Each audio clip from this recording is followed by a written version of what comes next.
Have you ever felt like your brain never quite fits the world around you? You notice patterns others miss, you overthink things no one else questions, and your mind feels wired differently. Tonight, we're exploring 60 hidden psychology signs that reveal your brain may work differently than most people. And once you hear them, you may never see yourself the same way again. Part 1. How different brains think. Sign 1. You notice patterns before others do. While most people see individual events as isolated moments, your brain automatically connects dots that others don't even see exist.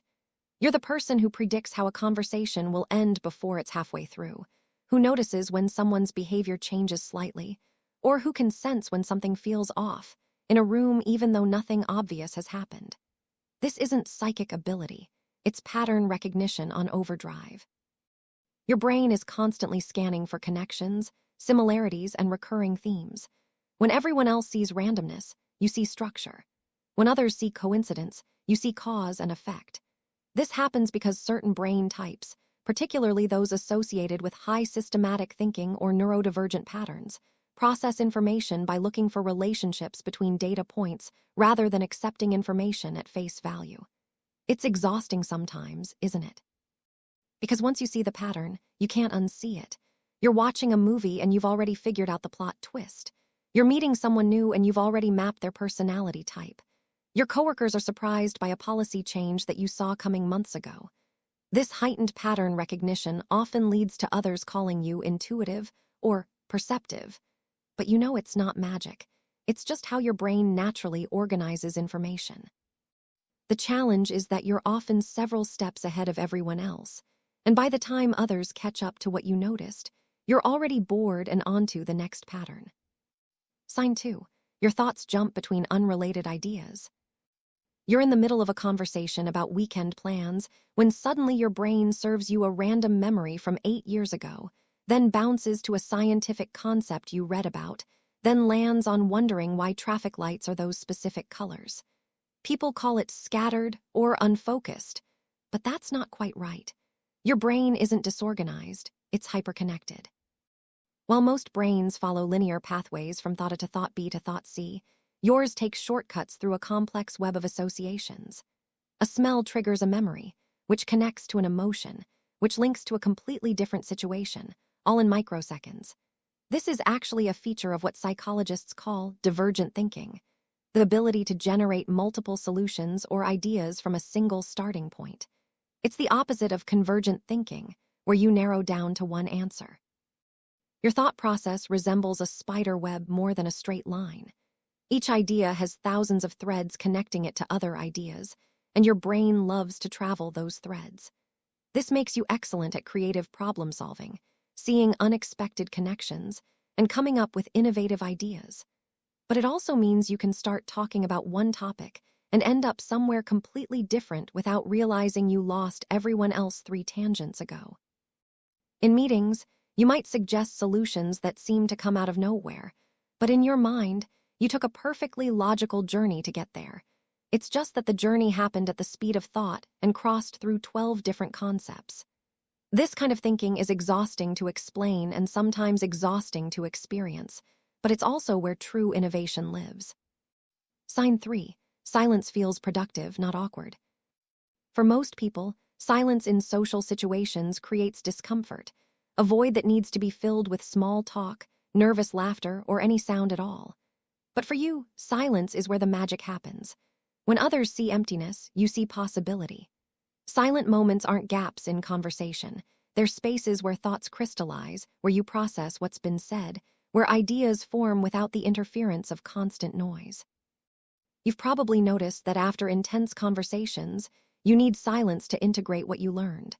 When you're working on complex problems, silence isn't just helpful, it's essential. Background music, podcasts, even the hum of conversation can feel like static interfering with your brain's natural frequency. This preference for silence often connects to how your brain processes information. Some minds, particularly introverted or highly sensitive ones, need quiet to achieve deep focus states. Your working memory operates most efficiently when it's not competing with auditory input. In silence, You can hear your own thoughts clearly enough to follow them to their natural conclusions. You can explore mental pathways without being pulled back to the external world. This is why open offices might feel like torture to you, why you might schedule quiet hours, or why you feel most creative in the early morning or late at night when the world is still. Other people might interpret your comfort with silence as being withdrawn, antisocial, or having nothing to say. But you know better. Silence for you isn't empty. It's full of unspoken ideas, observations being processed, and thoughts too complex to interrupt with surface-level conversation. You've learned that the best conversations include comfortable silences where both people are thinking, not just waiting to talk. Sign 4. You replay conversations in your head. Hours after a conversation ends, you're still in it. You're analyzing what you said, how you said it, what you should have said, what the other person really meant, their tone of voice, their body language, the subtext beneath their words. Most people move on after conversations, but your brain treats them like recorded files that need to be reviewed, analyzed, and archived. This isn't necessarily anxiety, though it can feel like it sometimes. It's your brain's way of learning from social interactions and refining its understanding of human behavior. Each conversation is data, and your mind is compiling that data into increasingly sophisticated models of how communication works. You're reverse engineering the hidden rules of social interaction that others seem to know instinctively. This constant replay serves several functions. First, it's pattern recognition again. You're looking for consistency or inconsistency between what people say and what they mean. Second, it's preparation. By analyzing past conversations, you're building scripts for future ones. Third, it's emotional processing. You're figuring out how you feel about what was said and why. The challenge is that this mental replay can become intrusive. You might lie awake at night reviewing a conversation from 3 days ago, wishing you'd phrased something differently, or suddenly understanding a joke someone made hours later. You might mentally rewrite conversations, playing out alternate versions where you were wittier, clearer, or more assertive. This is particularly common in people with social anxiety, autism spectrum traits, or high self-monitoring tendencies. Your brain is trying to solve the puzzle of human interaction by studying every piece. The gift hidden in this habit is that you become exceptionally good at reading between the lines, understanding nuance, and communicating with precision, once you get out of your own head long enough to actually engage. Sign 5. You question normal behavior. While most people absorb social norms without much thought, you find yourself constantly asking, why? Why do we shake hands as a greeting? Why is maintaining eye contact considered respectful in some cultures but aggressive in others? Why do people ask, how are you, when they don't actually want a real answer? You're not trying to be difficult. You genuinely don't understand why certain social rituals exist, and you can't just accept them without understanding their purpose. This questioning nature suggests your brain doesn't take social programming as easily as neurotypical brains do. You need logical reasons, not just because that's how it's done. This trait is common among philosophical thinkers, people with autism spectrum characteristics, and those with high openness to experience in personality terms. You see social conventions as arbitrary constructs rather than natural laws, which makes you both insightful and sometimes socially awkward. You might follow social rules to fit in, but there's always a part of you standing outside the system, observing it anthropologically. This outsider perspective is both isolating and liberating. Isolating because you can't just go with the flow, you're always aware of the mechanics behind social interactions. Liberating because you're not trapped by conventions that don't make sense to you. You question authority, traditions, and the way things have always been done, because your brain demands functional reasons, not historical ones. This makes you excellent at innovation and terrible at office politics.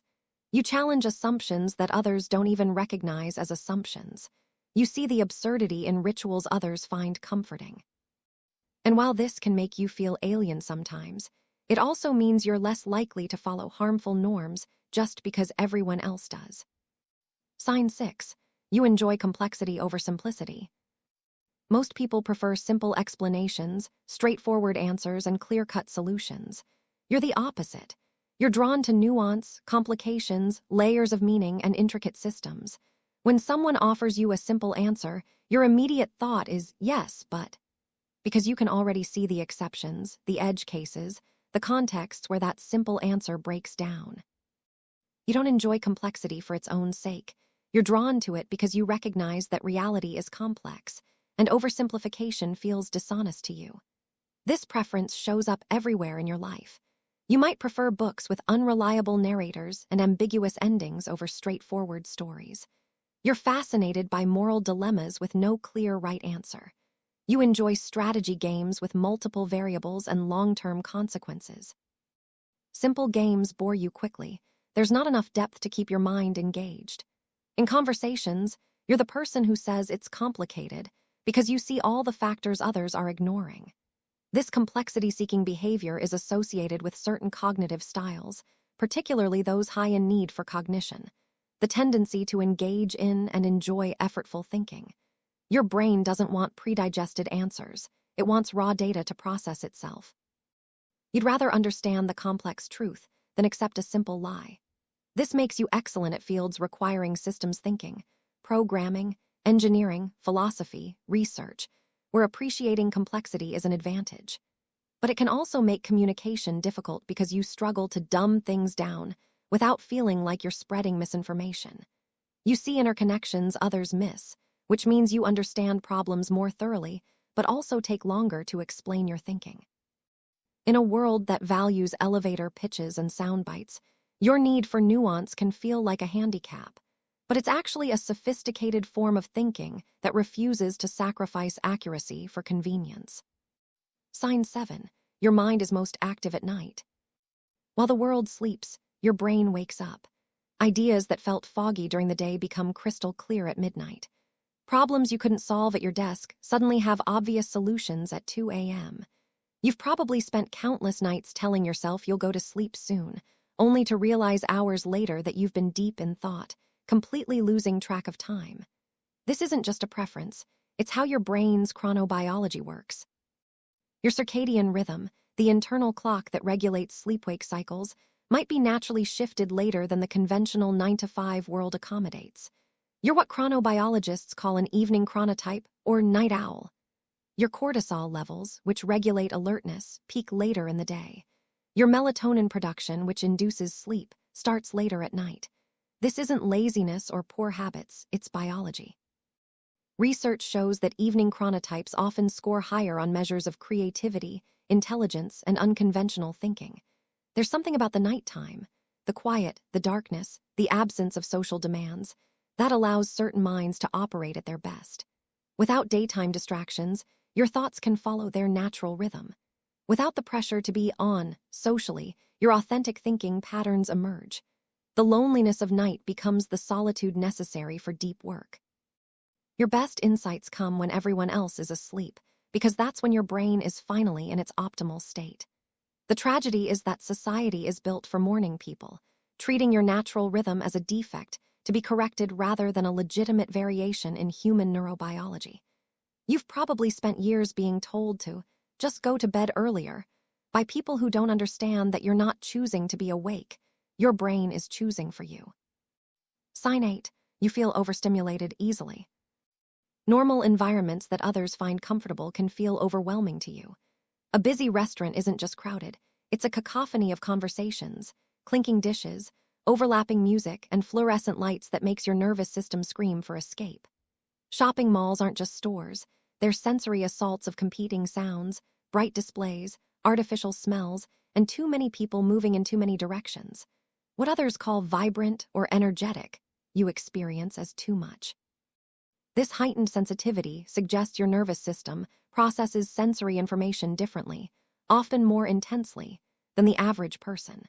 This is a core feature of what psychologist Elaine Aron calls sensory processing sensitivity, though it also appears in autism spectrum conditions, ADHD, anxiety disorders, and highly sensitive personality types. Your nervous system has a lower threshold for stimulation. It reaches overload faster than others do. Imagine everyone has a container for sensory input, but yours is smaller or fills faster. A normal day of activities that others handle fine leaves you depleted because your system has been processing at maximum capacity all day. You're not weak, you're processing more information at greater depth. You notice the flickering light others don't see, the subtle smell others don't detect, the emotional tension in the room others don't sense. This depth of processing is valuable. It makes you perceptive, empathetic, and aware, but it's also exhausting. You need recovery time after social events, not because you're antisocial, but because your nervous system needs to reset. You need quiet spaces, dim lighting, and minimal sensory input to recharge. Other people might think you're being picky or difficult when you avoid certain environments, but you're actually practicing necessary self-care to prevent sensory overload, which can manifest as irritability, anxiety, emotional overwhelm, or complete shutdown. Sign 9. You struggle with small talk. While others easily navigate casual conversations about weather, weekend plans, and surface-level pleasantries, you find small talk almost painful. It's not that you're rude or antisocial. You're just genuinely bored by exchanges that feel scripted and meaningless. When someone asks, "How's it going?" as a greeting rather than a genuine question, you have to consciously stop yourself from giving an honest answer because you know they don't actually want one. You understand intellectually that small talk serves a social function. It's a low-stakes way to establish rapport and signal friendliness. But your brain rebels against using words without substance. This difficulty often stems from the same pattern-seeking, meaning-focused cognitive style we've been discussing. Your brain craves depth, novelty, and authentic connection. Small talk offers none of these. It's predictable, shallow, and follows scripts everyone knows but pretends are spontaneous. For many neurodivergent people, particularly those on the autism spectrum, small talk feels like a bizarre social game where everyone knows the rules except you, and the rules don't make logical sense anyway. You'd rather discuss ideas, share genuine thoughts, or explore topics with substance, even with strangers. You're the person who, when asked, "What do you do for fun?" wants to discuss the philosophy of enjoyment rather than listing hobbies. When someone mentions they're tired, you want to explore the nature of exhaustion rather than just agreeing that Mondays are rough. This isn't pretentiousness. It's your brain seeking the mental stimulation it needs to stay engaged. The problem is that diving deep too quickly can make others uncomfortable, so you've probably learned to tolerate a certain amount of small talk as a necessary gateway to deeper conversation. But it always feels like wasted time. Words without meaning, social performance that exhausts you without providing the connection you actually crave. You've probably gotten good at asking open-ended questions to steer conversations toward more interesting territory as quickly as socially acceptable. Sign 10. You think in images or systems. When you solve problems, you don't just think about them, you see them. Your mind creates visual representations, spatial diagrams, or complex systems that exist in your imagination with stunning clarity. Ask you to explain something. And you might struggle to find words not because you don't understand it, but because you understand it in a format that doesn't translate easily into language. You see relationships between concepts as literal connections, like a web or network diagram. You visualize processes as flow charts or mechanisms. Abstract ideas become concrete structures in your mind. This is visual spatial thinking, and it's a distinctly different cognitive style from the verbal sequential thinking that dominates educational systems. Temple Grandin, a renowned autism researcher and autistic woman herself, famously describes thinking in pictures, seeing concepts as detailed, specific images rather than words. Many engineers, architects, artists, and scientists share this cognitive style. Your mind builds mental models of how things work, and these models are often more accurate and detailed than verbal descriptions could be. The challenge is that the world runs on words. You're expected to explain your visual understanding using a linear, verbal format that feels like trying to describe a symphony using only written text. Something essential is always lost in translation. In school, you might have struggled with subjects that demanded pure verbal reasoning while excelling at anything that let you work with spatial relationships, patterns, or systems. You probably doodle not out of boredom, but because your hand is trying to express what your mind sees. You might close your eyes when thinking hard, accessing those internal visual representations. When you say, "I see what you mean," you might literally mean it. You've constructed a visual representation of the concept. This thinking style makes you exceptional at certain types of problem solving, particularly those involving complex systems, design, or anything requiring you to mentally manipulate objects or concepts in space. Sign 11. You learn by connecting ideas. Most educational systems teach through memorization. Here's fact A, here's fact B, here's fact C, now remember them for the test. But your brain doesn't work that way. You can't just memorize isolated facts. You need to understand how they connect to what you already know. You need the big picture before the details make sense. You learn by building elaborate mental structures where each new piece of information has to fit into the existing framework, connected to other concepts through logical relationships. This is called integrative learning or constructivist learning, and it's a hallmark of deep conceptual understanding. When you encounter a new idea, your brain immediately asks, "How does this relate to what I already know? What broader category does this belong to? What patterns does this share with other concepts?" You're not just adding information, you're integrating it into a complex knowledge structure. This makes you excellent at transfer learning, applying concepts from one domain to another, because you see the underlying similarities. You might understand a biological concept more easily when someone explains it using a computer metaphor, or grasp an economic principle when it's connected to physics. Your mind naturally seeks these cross-domain connections. The frustration comes when teachers or textbooks present information in isolation without showing the relationships. You might ask, "But why?" repeatedly, annoying instructors who expect you to just accept the information.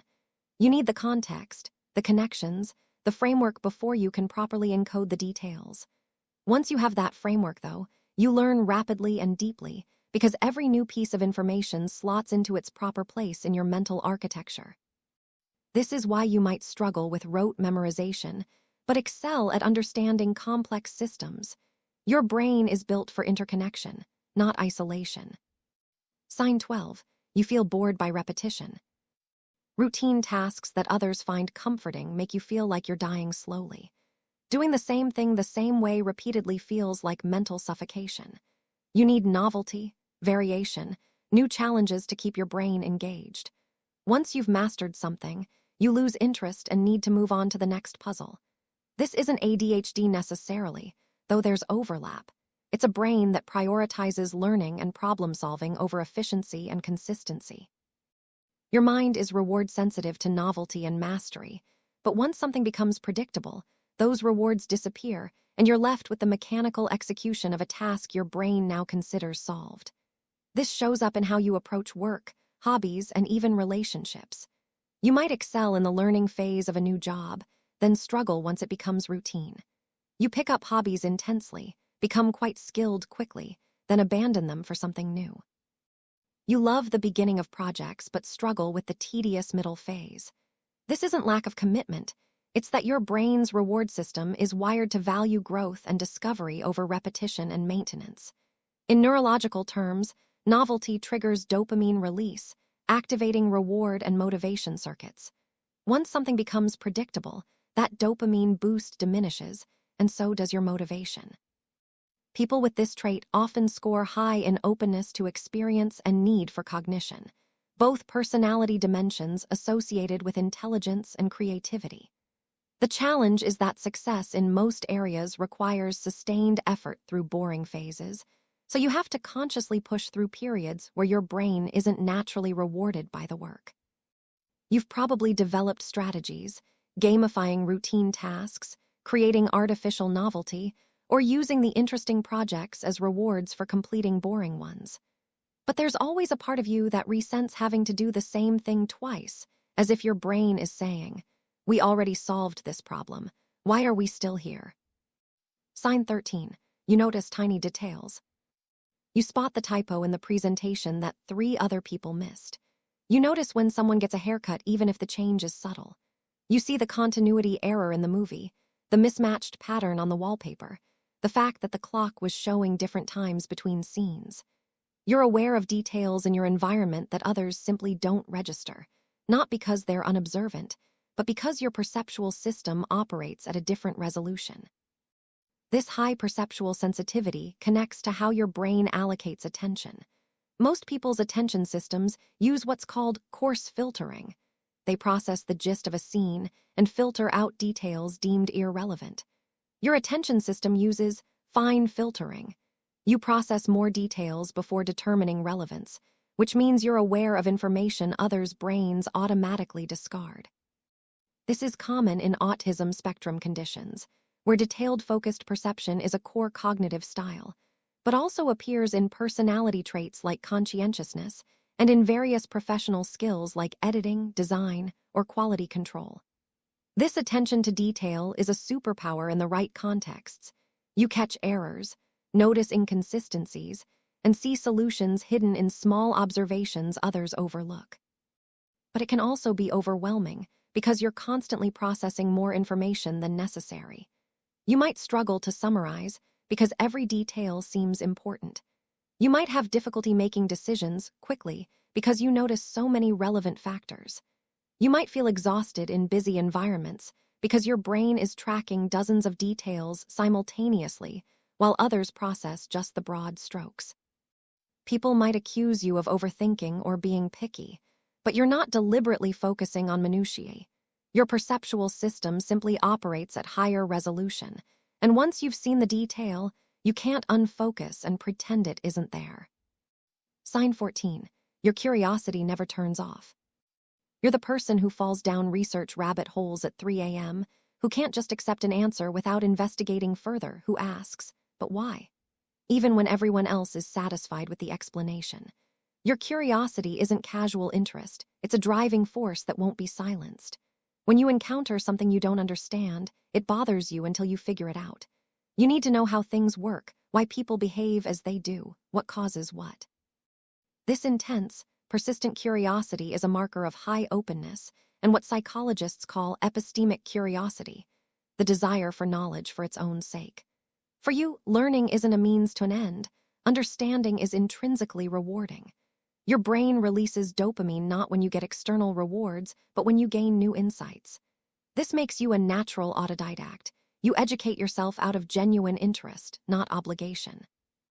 You probably have broad but deep knowledge across seemingly unrelated fields, because once something catches your curiosity, you pursue it relentlessly until you understand it thoroughly. The downside is that this can make you seem scattered or uncommitted because you're constantly exploring new interests. It can also be socially awkward. You might not realize you've been talking about your current obsession for 20 minutes while your companion's eyes glazed over 10 minutes ago. You assume others share your fascination with how sourdough fermentation works or the history of sewage systems, forgetting that most people don't find these topics inherently captivating. Your curiosity also makes you question things others accept without thought, which can make you seem argumentative when you're really just trying to understand. You're not challenging someone's statement to be difficult. You genuinely want to know the reasoning behind it.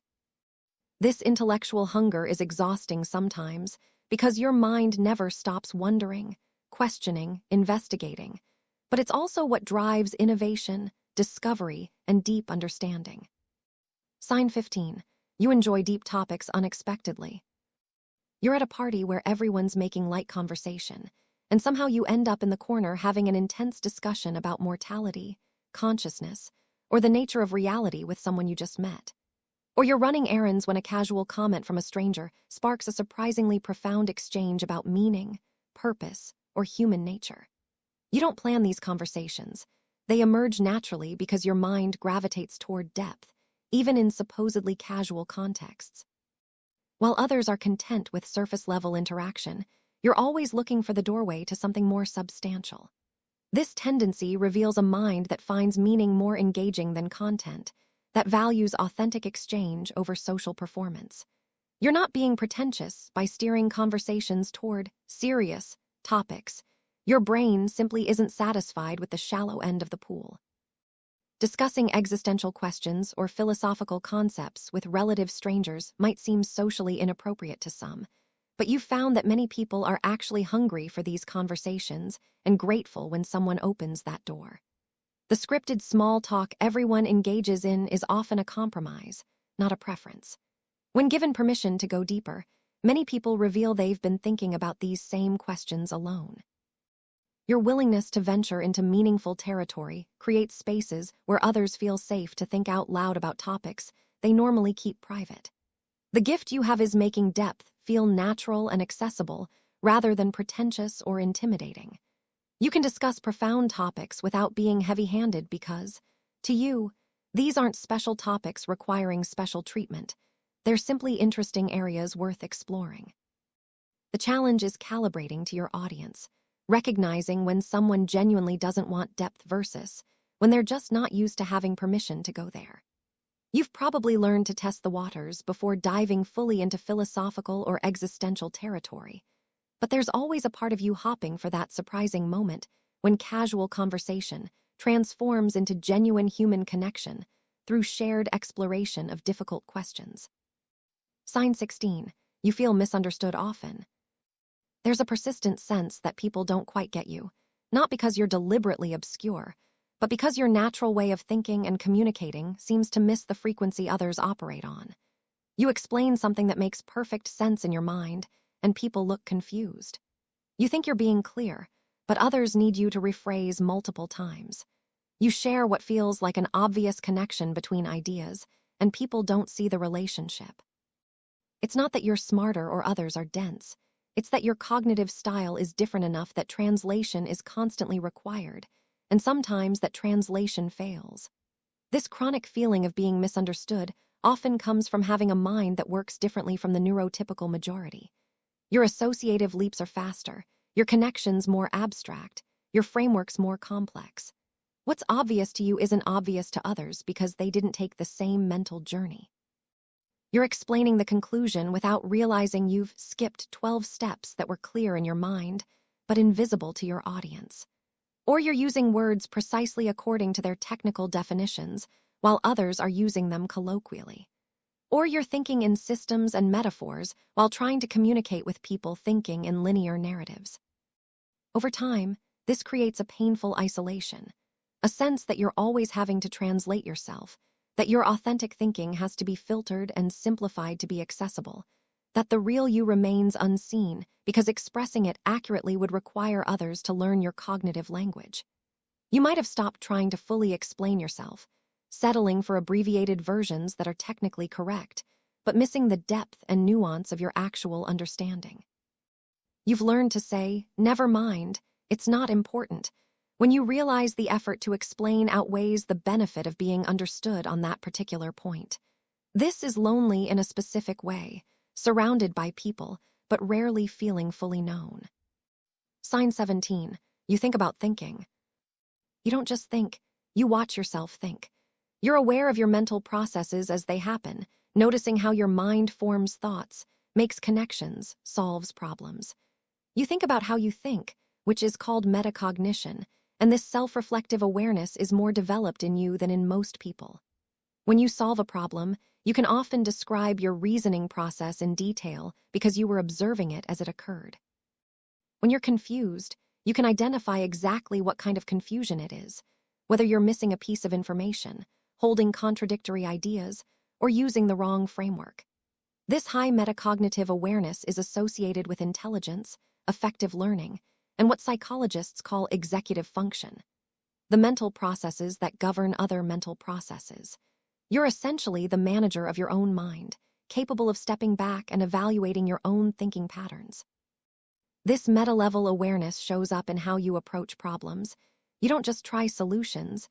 You think about what kind of solution might work, which mental tools to use, what biases might be affecting your judgment. You catch yourself making assumptions and can interrogate those assumptions. You notice when you're thinking emotionally versus logically. You recognize patterns in your own mental habits. This is incredibly valuable for learning and self-improvement because you can identify and correct your own errors in thinking. However, it can also create a strange dissociation where you're so busy observing your thoughts that you're not fully immersed in experience. You might analyze your emotional reactions even as you're having them, which dilutes the emotional experience. You might watch yourself in social interactions rather than being fully present. There's always a part of you standing outside your own mind, commentating on what's happening inside it. This metacognitive narrator never fully shuts off, which is both a gift of self-awareness and a barrier to unself-conscious presence. Sign 18. You analyze emotions logically. When you're feeling something intense, your immediate response is often to intellectualize it, to step back and analyze why you feel this way, what triggered it, what underlying need or fear is being expressed, how this emotional pattern relates to your history. While others might simply experience emotions, you dissect them. You treat feelings as data to be understood rather than just experiences to be felt. This isn't emotional avoidance, though it can function that way sometimes.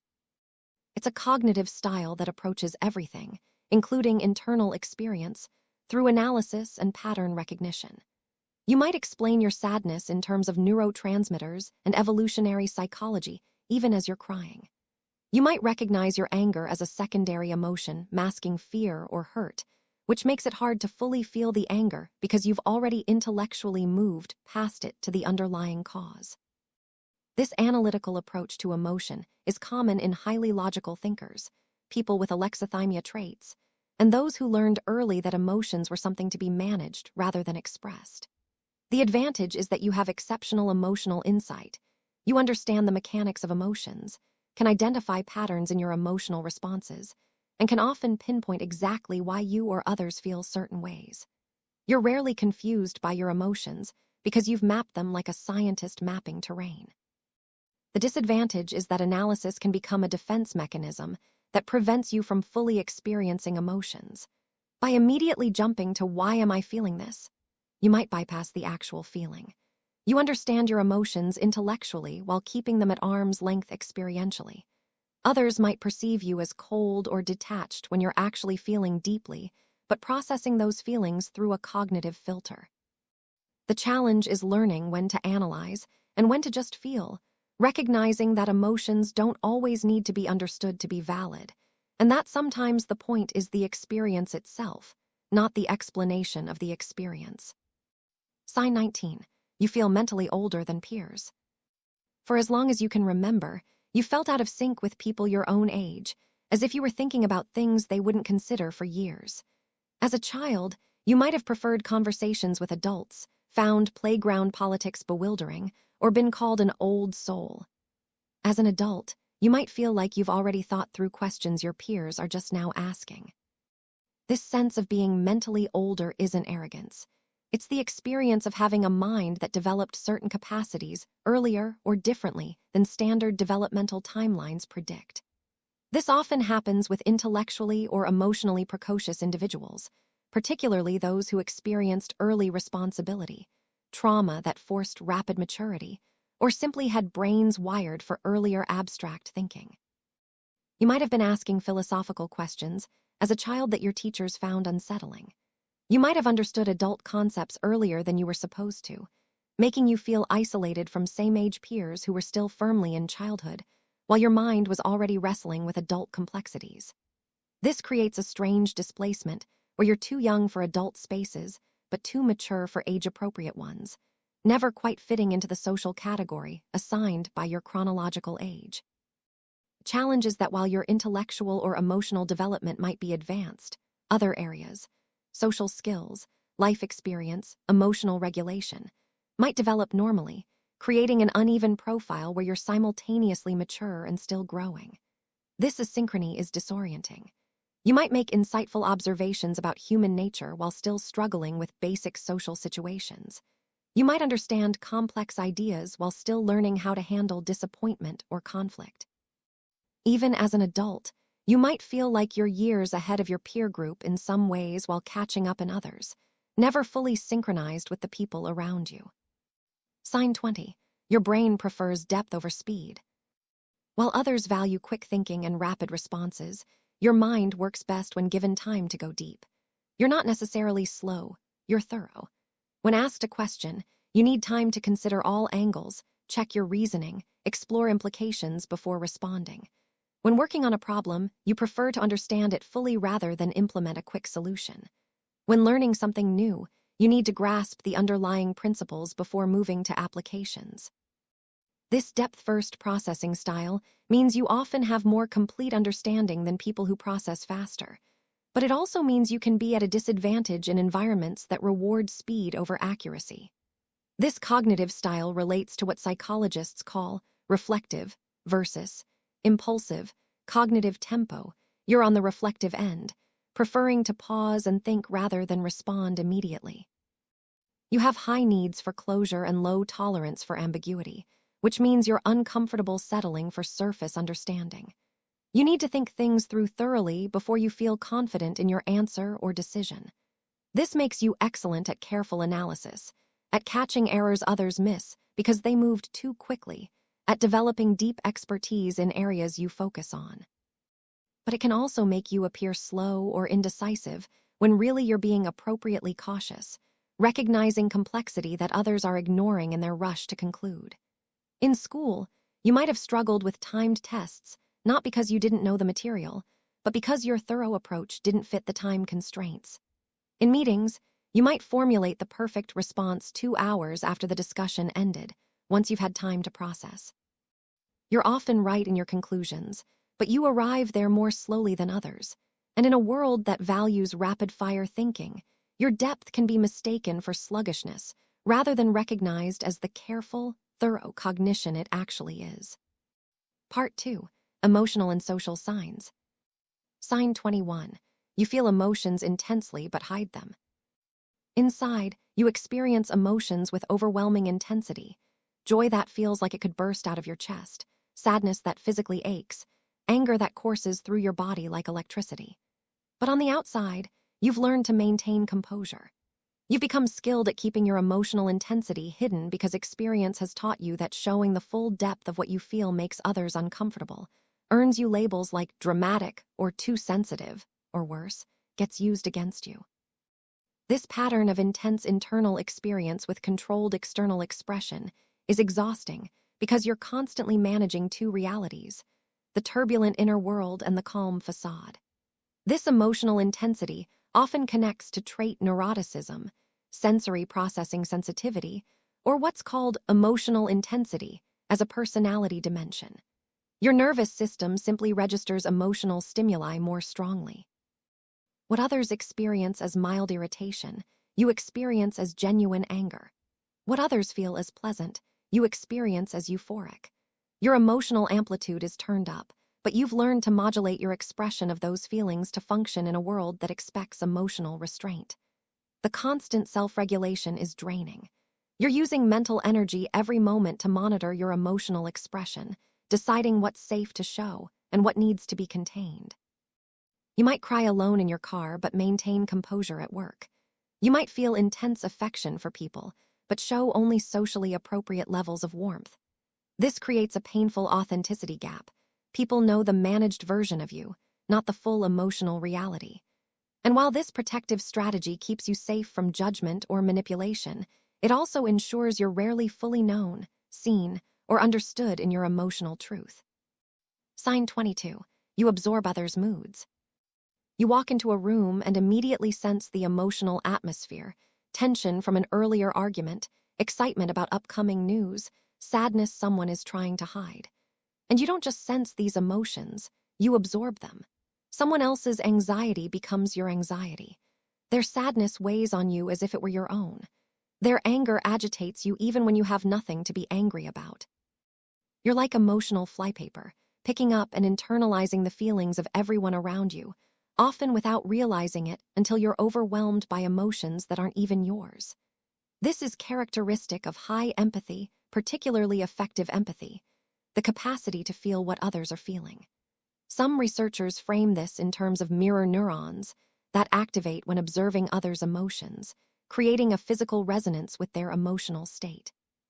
For highly empathetic or sensitive people, this mirroring is so strong that the boundary between your emotions and others' emotions becomes permeable. You're not just understanding intellectually what someone feels. Your nervous system is literally experiencing it with them. This makes you an incredibly supportive presence.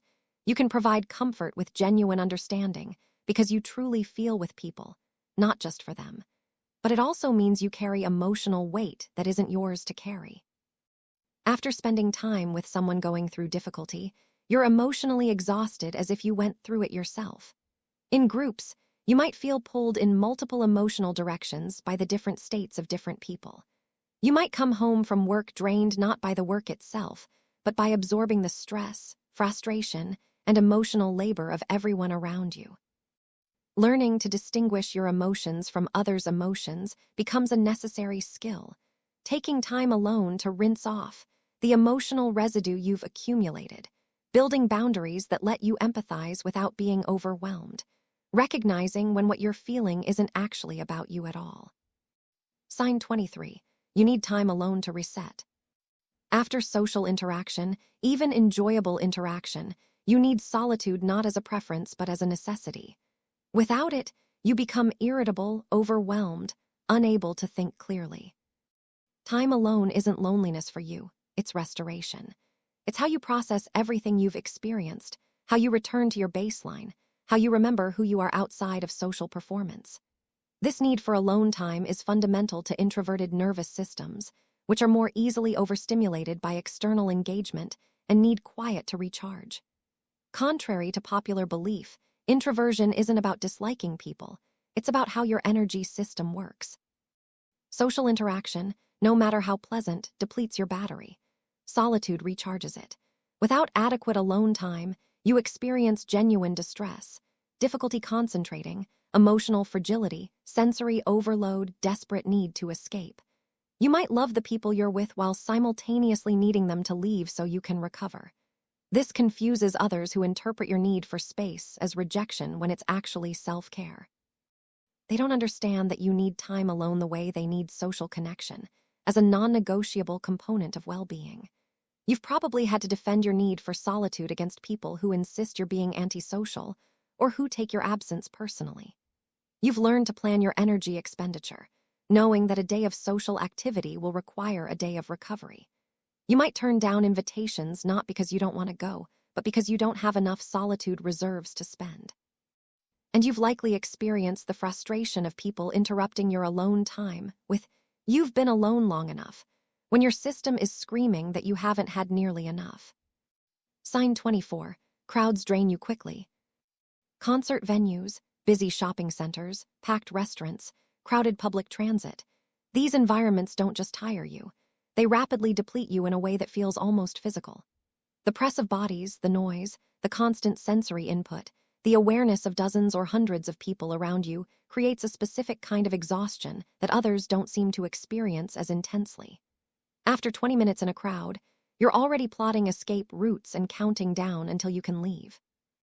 This rapid depletion in crowded environments combines several factors: sensory overload from excessive stimuli, social energy expenditure from being around many people even if not directly interacting, and what's called presence awareness, the mental effort of tracking multiple people in your physical space.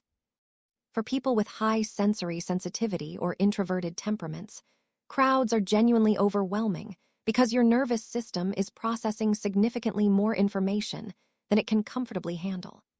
You're not just hearing the generalized hum of crowd noise. You're picking up individual conversations, noticing people's movements, registering emotional atmospheres from multiple sources. Your threat detection systems might also be more active in crowds, monitoring potential dangers in a packed space where escape would be difficult. This isn't paranoia. It's your nervous system doing its job, just with higher sensitivity settings than most people operate with. The exhaustion is real and physical. You might feel headachy, irritable, desperate to be somewhere with space and quiet. You've learned to limit time in crowds, to recover adequately afterward, to choose less crowded times for necessary outings. But you've probably also felt inadequate or defective for struggling with environments others navigate effortlessly, not recognizing that your nervous system simply has different operating parameters that aren't better or worse, just different. Sign 25. You feel connected to ideas more than people. Throughout your life, you've often felt more excited by concepts, theories, and ideas than by social relationships. You can spend hours absorbed in researching a topic that fascinates you, but struggle to maintain enthusiasm through social gatherings. You feel genuine connection when discussing meaningful ideas with someone, but small talk with the same person feels empty. You might form your strongest bonds with people through intellectual connection rather than emotional intimacy, feeling closest to those who challenge your thinking, share your curiosities, or engage with ideas at the depth you crave. This preference for intellectual over social engagement is characteristic of certain personality types, particularly those high in openness and low in extroversion. It's also associated with what psychologist Simon Baron-Cohen calls systemizing cognitive styles, brains that are drawn to understanding systems, patterns, and abstract concepts more than to navigating social relationships. This doesn't mean you lack emotions or can't connect with people. It means your brain finds intrinsic reward in intellectual engagement that it doesn't necessarily find in purely social interaction. Ideas are consistent, logical, endlessly explorable. People are unpredictable, illogical, emotionally complex. For a brain that craves understanding and coherence, ideas might simply be more comfortable terrain than the messiness of human relationships. The painful part is that humans are social creatures, and feeling more connected to abstractions than to people can create profound loneliness. You might have rich intellectual life, but few deep personal connections. You might understand complex philosophical concepts, but struggle to understand why your friend is upset. You've possibly been accused of being detached or overly intellectual, prioritizing thoughts over feelings, when really you're just operating from your natural cognitive strengths, relating to the world through understanding and meaning-making rather than through pure emotional exchange. Sign 26. You feel different without knowing why. For as long as you can remember, there's been a persistent sense of not quite fitting, of being somehow separate from others, but you can't articulate exactly what the difference is. You look around, and everyone else seems to understand social rules you're still trying to decode. They seem comfortable in situations that make you feel like an anthropologist studying an unfamiliar culture. They connect easily while you struggle to find your place.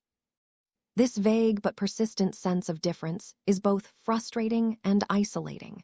Frustrating because you can't identify what's different to fix or explain it. Isolating because difference without explanation feels like a personal failing rather than a neutral variation. This feeling often precedes diagnosis or recognition of neurodivergence, ADHD, autism, giftedness, sensory processing differences, or simply being significantly outside the statistical norm in personality or cognitive style. You know you're different but haven't found the framework to understand how or why. The difference might manifest in dozens of small ways. You need more time to process. You think about things others don't consider. You're bothered by things others don't notice. You care about things others find trivial. You're indifferent to things others care about deeply.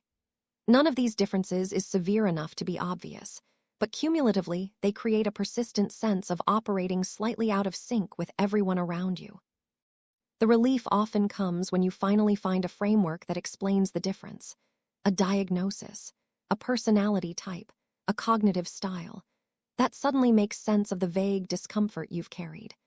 Discovering you're introverted or highly sensitive or have ADHD or are on the autism spectrum can be life-changing not because it fixes anything, but because it reframes difference as variation rather than deficiency.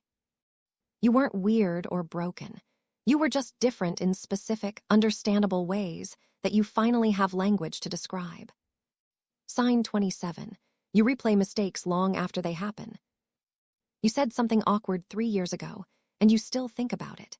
You made a minor error at work last month, and it cycles through your mind regularly despite being inconsequential and long forgotten by everyone else.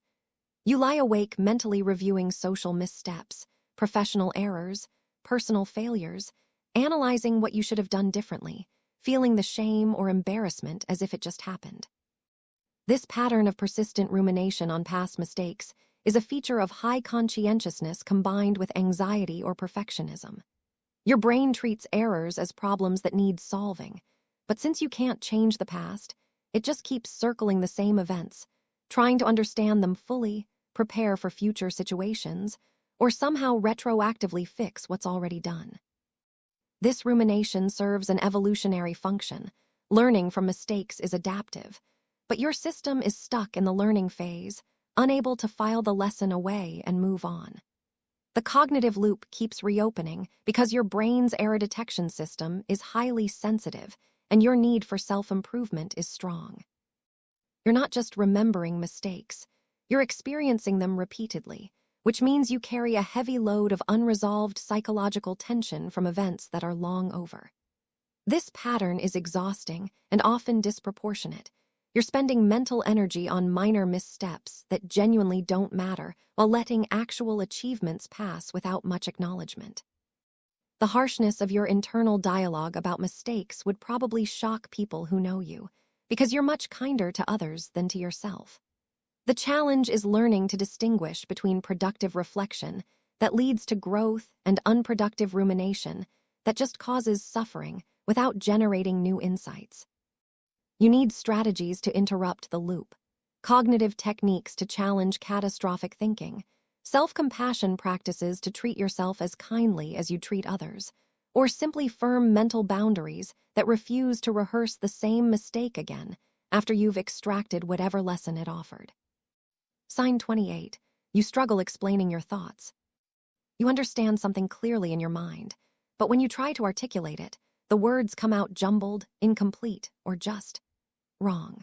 The translation from internal understanding to external expression fails repeatedly, leaving you frustrated and making others think you're confused when you actually understand the concept better than you can explain.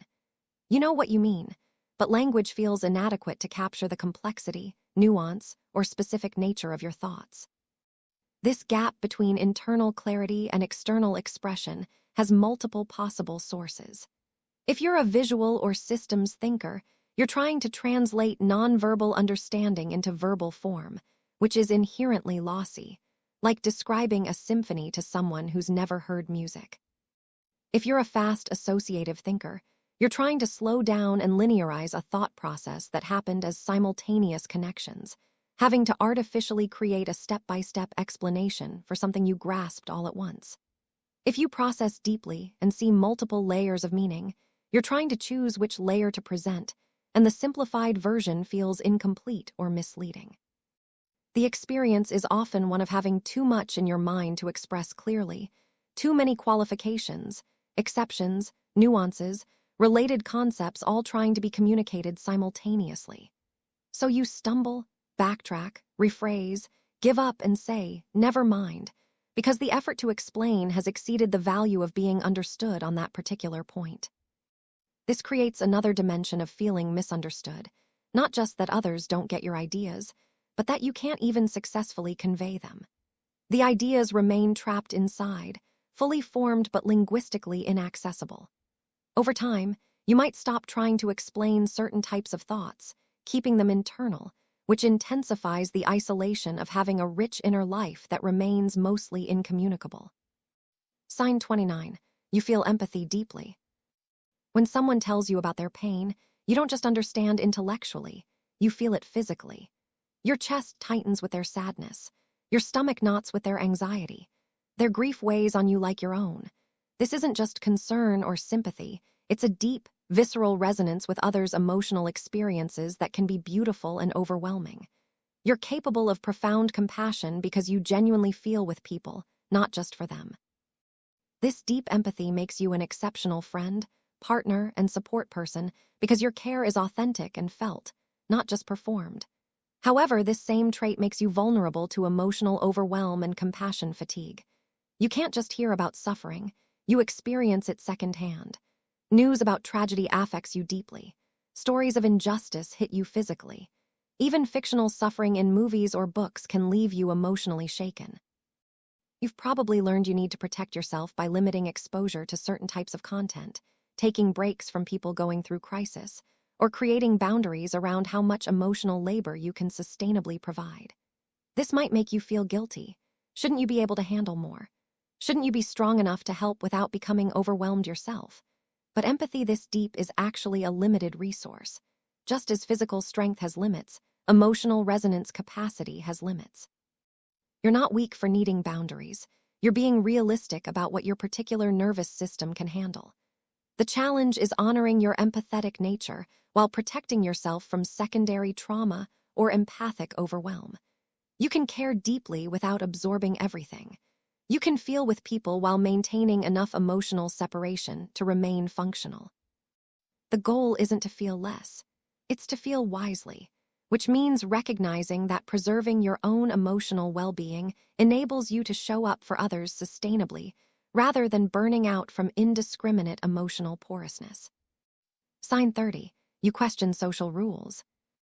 You struggle to understand why certain social conventions exist and feel frustrated by rules that seem arbitrary or illogical. Why is it rude to ask someone's age, but acceptable to comment on their appearance? Why do we pretend to enjoy small talk when everyone finds it tedious? Why are certain topics inappropriate for certain contexts, even when they're genuinely interesting? You're not trying to be rebellious. You genuinely don't understand the reasoning behind social rules that others follow instinctively. This questioning nature often appears in people who don't naturally absorb social norms through observation, including many autistic individuals, highly analytical thinkers, or those with nonconformist personality traits. You need explicit logic. Because that's how it's done isn't satisfying. You need to understand the function, the reason, the principle. Without that understanding, following the rule feels dishonest or meaningless. You'll follow rules that make sense to you, ones based on not causing harm, facilitating efficiency, or achieving specific goals. But rules based purely on tradition or social comfort that seem to contradict other values you hold feel impossible to internalize. This puts you in the uncomfortable position of either conforming to rules you don't respect and feeling inauthentic, or violating them and being seen as rude or difficult. Neither option is satisfying. You want to participate in society without compromising your integrity, but when social rules seem arbitrary, following them feels like lying about who you are. Over time, you've probably developed a strategic relationship with social rules, following enough of them to avoid being completely socially rejected, but quietly ignoring ones that feel truly meaningless, and constantly negotiating this balance between authentic self-expression and social acceptability. Sign 31. You dislike authority without logic. You have no problem following leadership from people who earn respect through competence, wisdom, or expertise. But authority based purely on position, title, or tradition irritates you deeply.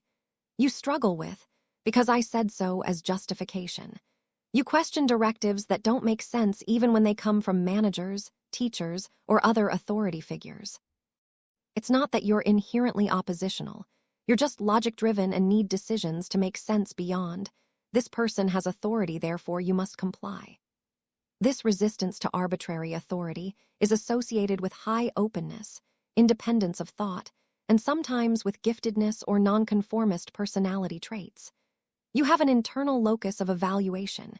You judge ideas based on their merit rather than their source. A good idea from a junior employee matters more than a weak idea from a CEO.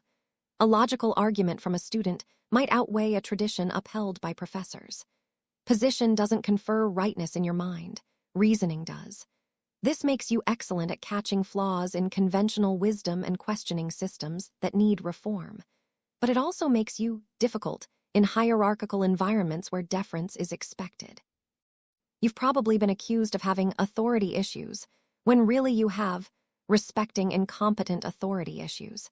You respect earned authority deeply, experts in their fields, people with hard-won wisdom, leaders who have demonstrated sound judgment. But you can't pretend to respect someone just because organizational structure says you should, especially when their decisions are poor and their reasoning is weak. This honesty makes you a valuable voice in organizations that want truth over comfort, but a problem in ones that prioritize hierarchy over merit. You've had to learn when to pick battles, when to voice dissent, and when to simply navigate around incompetent authority rather than confronting it directly. Sign 32. You feel emotionally mature. You understand emotional dynamics that your peers seem oblivious to. You recognize patterns in relationships that others won't see for years. You've worked through psychological concepts that people a decade older still struggle with. This emotional maturity isn't about being serious or joyless. It's about having insight into yourself and others that typically comes only with age and experience, but somehow you developed it earlier. This advanced emotional development can come from various sources. Early experiences that forced you to understand complex emotional situations, natural psychological insight, extensive self-reflection, or simply a brain that developed these capacities ahead of typical timelines. Whatever the source, you find yourself offering advice to older people, mediating conflicts that confuse your peers, or recognizing unhealthy dynamics that others rationalize or ignore. This maturity is both a gift and a burden. The gift is that you make better relationship decisions, understand yourself more deeply, and can help others navigate emotional complexity. The burden is loneliness. Emotional maturity can feel isolating when your peers are still engaging in drama that seems obviously avoidable to you, or when you're ready for depth in relationships that others aren't equipped to provide. You might have skipped developmental phases that others need to go through, which means missing shared experiences with your age group. While they're figuring out basic emotional skills, you're already working on advanced ones, which creates disconnect. The emotional maturity also sometimes creates a painful awareness of your own emotional needs that aren't being met. You understand what you need from relationships, but struggle to find people capable of meeting you at that level. You know what healthy communication looks like, but exist in environments where most people haven't developed those skills yet. This creates a strange waiting period where you're emotionally ready for depth that your social environment hasn't caught up to yet. Sign 33. You enjoy meaningful solitude. Alone time isn't just absence of others, it's positive presence of yourself. Your best moments often happen solo, reading deeply, thinking through complex problems, creating something meaningful, or simply existing without performance. Solitude for you isn't lonely. It's rich, full, productive. It's when you connect with yourself most authentically, when your thoughts can unfold without interruption, when you can be completely genuine without social filtering. This deep appreciation for solitude goes beyond introversion into what philosophers call positive solitude, not just needing breaks from others, but actively seeking alone time as valuable and fulfilling in itself. You're comfortable with your own company not because you lack social options, but because you genuinely enjoy it. Some of your most meaningful experiences happen internally: insights during solo walks, creative breakthroughs while alone, moments of deep peace in solitary silence. This capacity for meaningful solitude is actually a sign of psychological health and self-sufficiency. You don't need constant external stimulation or validation to feel okay. You can generate your own meaning, entertain your own mind, process your own thoughts. This is a strength, but society often treats it as deficit, suggesting something's wrong if you prefer being alone. You've probably faced pressure to be more social, questions about why you're always alone, or concern that you're isolated when you're actually perfectly content. The reality is that you have a relationship with yourself that's substantial enough to be satisfying on its own. You're not avoiding connection. You're engaging with your inner life with the same intentionality others bring to social relationships. Sign 34. You get emotionally exhausted easily. A single emotionally intense conversation can leave you drained for hours. Watching a sad movie takes genuine recovery time.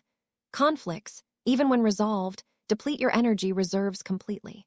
You experience what you might call emotional hangovers.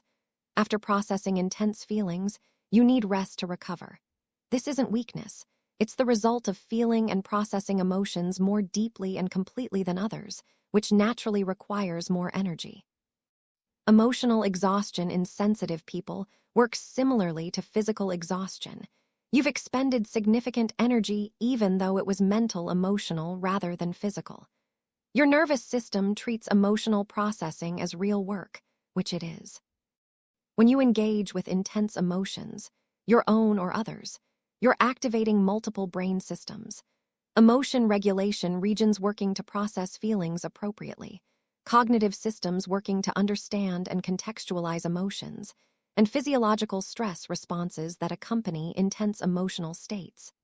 All of this requires energy, and people with high emotional sensitivity or reactivity burn through that energy faster. You might feel physically tired after emotional experiences, wanting to nap after a difficult conversation, feeling drained after a day of managing others' emotions, or needing recovery time after anything that required sustained emotional regulation. This is real, physical exhaustion from genuine work your nervous system has been doing. The frustration is that this exhaustion is invisible. Others don't see the effort you expended because emotional labor doesn't show the way physical labor does. They might think you're being lazy or antisocial when you need to withdraw after emotional intensity, not understanding that you're recovering from real exertion. Learning to recognize and plan for emotional exhaustion is essential. Building in recovery time after emotionally demanding experiences, protecting yourself from unnecessary emotional labor, and treating emotional rest as seriously as physical rest.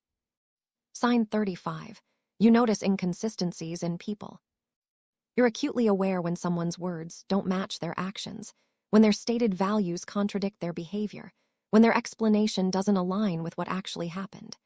You catch these inconsistencies not because you're deliberately looking for them, but because your brain automatically flags discrepancies between different pieces of information. Someone says they value honesty while lying regularly. A person claims to be too busy to help, but has time for activities they prefer. You notice these contradictions and find them deeply disorienting when others seem not to notice or not to care. This pattern matching between stated beliefs and actual behavior is a form of consistency seeking that some minds do automatically. Your brain expects coherence.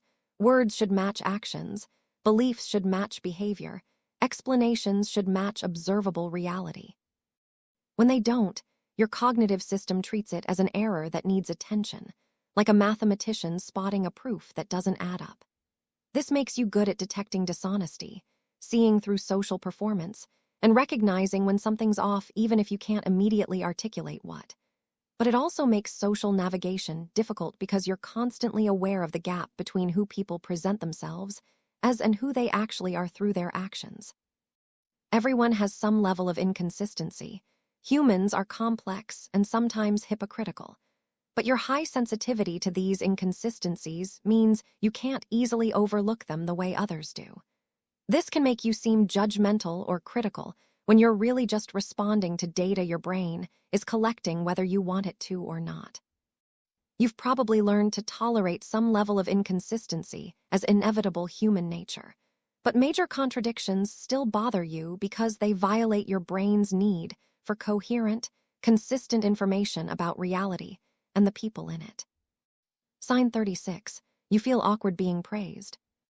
Compliments make you uncomfortable. Praise feels excessive or undeserved even when it's clearly earned. When someone acknowledges your achievements, you deflect, minimize, or change the subject. This isn't false modesty. You genuinely don't know how to accept positive attention without feeling embarrassed or wanting to escape. Receiving praise activates discomfort rather than pleasure, which is confusing to others who think recognition should feel good. This awkwardness with praise can stem from several sources. Some people have imposter syndrome, feeling like any success is luck rather than merit, so praise feels undeserved. Some have self-worth issues where positive feedback contradicts their internal self-image, creating cognitive dissonance. Some simply find being the center of attention uncomfortable regardless of whether it's positive or negative. Some had experiences where praise was followed by increased pressure or expectations, conditioning them to associate recognition with stress rather than reward. Whatever the source, the result is that moments that should feel good instead feel awkward, making you avoid situations where you might be recognized. This creates a painful cycle where you work hard, achieve things, but can't enjoy the recognition because receiving acknowledgement is so uncomfortable.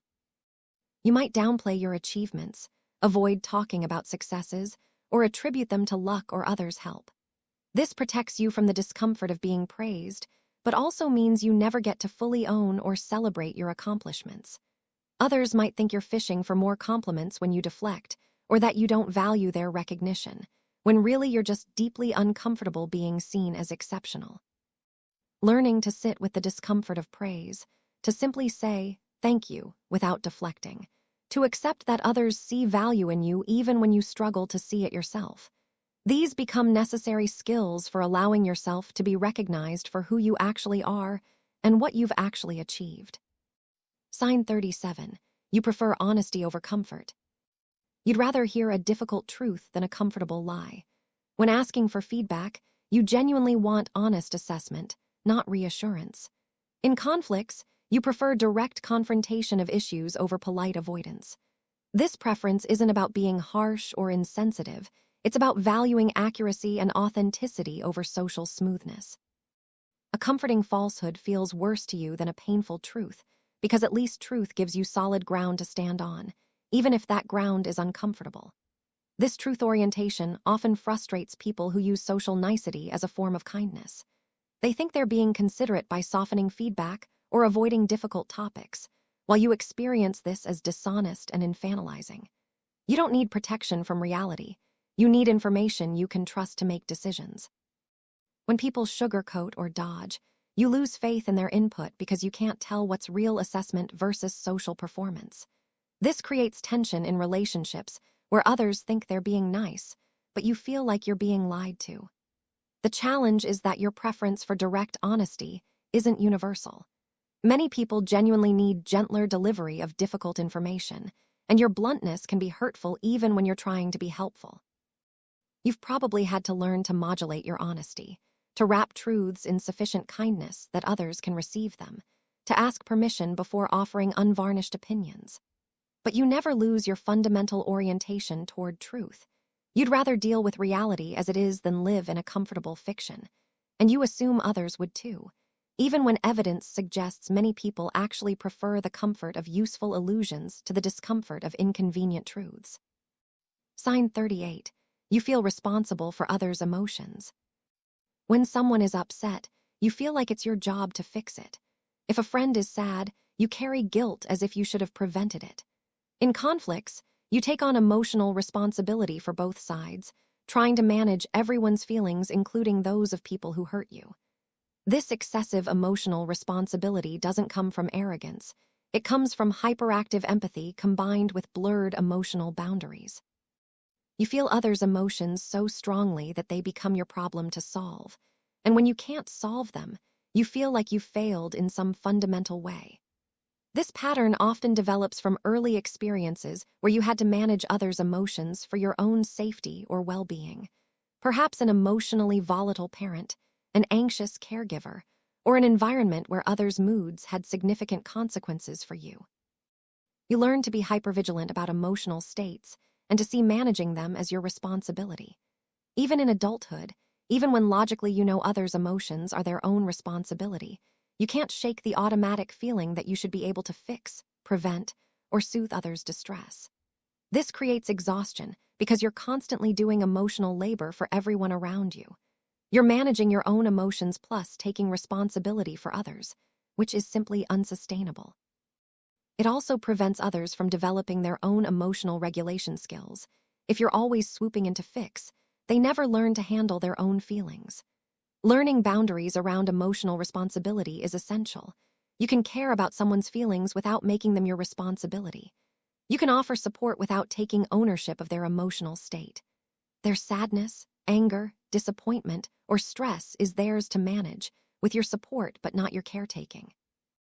Releasing this excessive emotional responsibility feels terrifying, like you're abandoning people.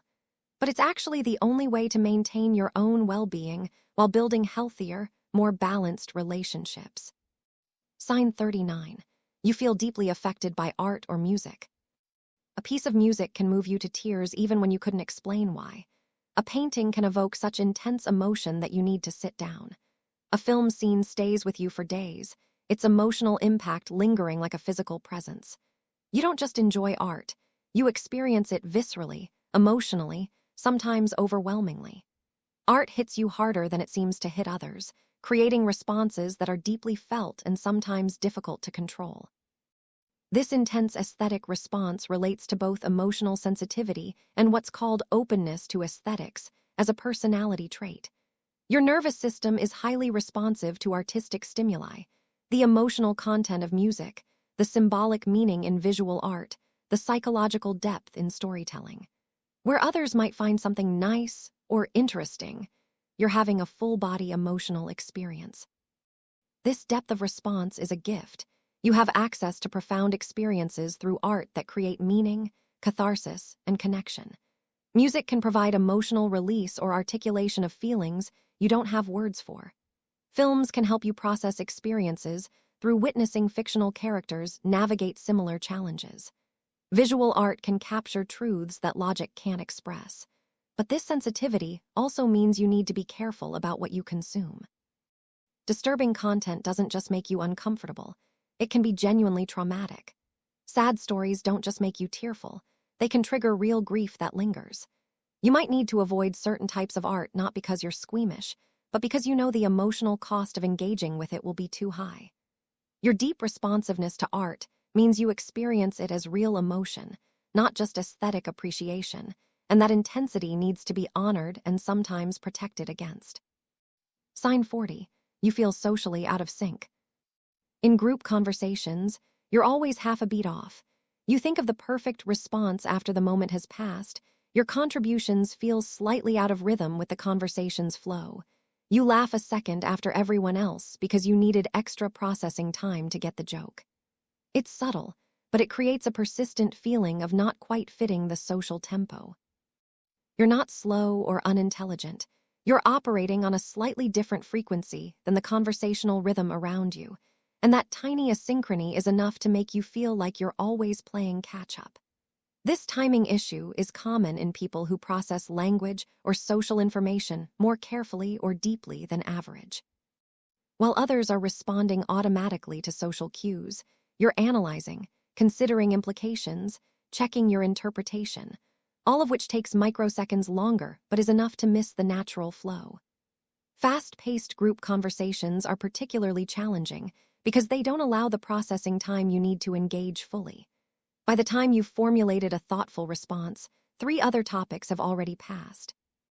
This creates the frustrating experience of having valuable contributions that never get shared because the timing never works.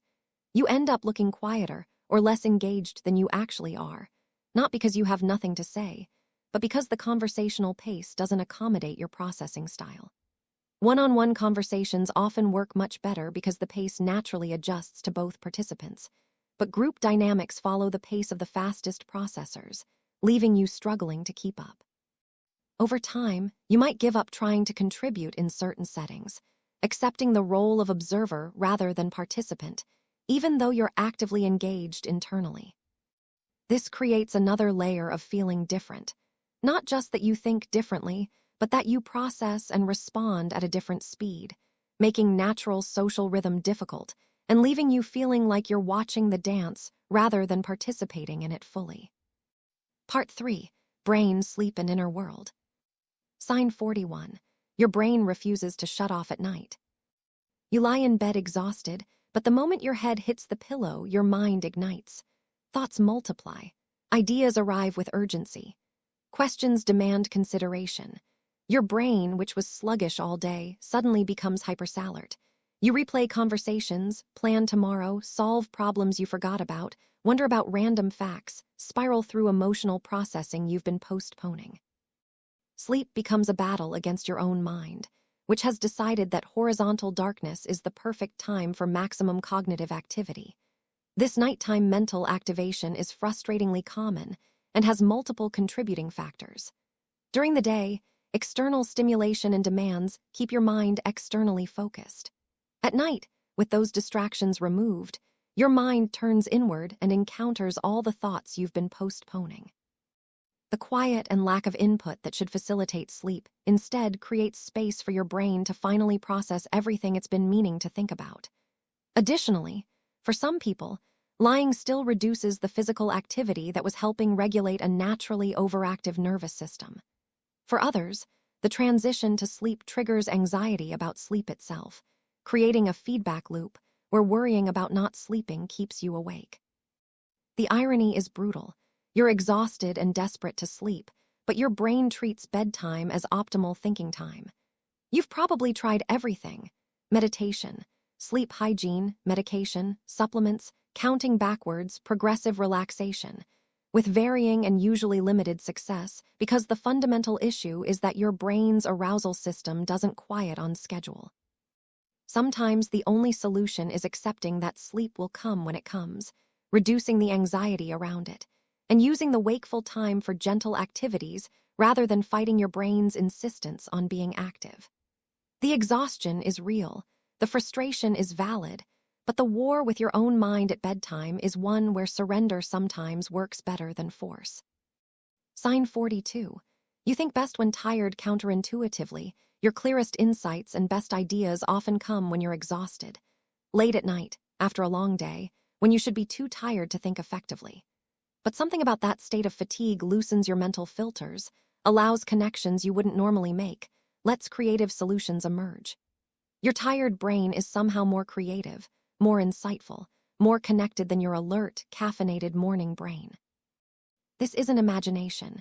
Research shows that moderate mental fatigue can enhance creativity by reducing cognitive inhibition. When you're fully alert, your executive functions rigorously filter thoughts, dismissing ideas that seem irrelevant or silly. When you're tired, those filters weaken, allowing more unusual connections to surface. Your prefrontal cortex, which usually maintains strict logical control, relaxes its grip, letting your associative networks play more freely. This is why breakthroughs often come in the shower or right before sleep. Your controlling conscious mind has stepped back enough to let your more creative unconscious processes contribute.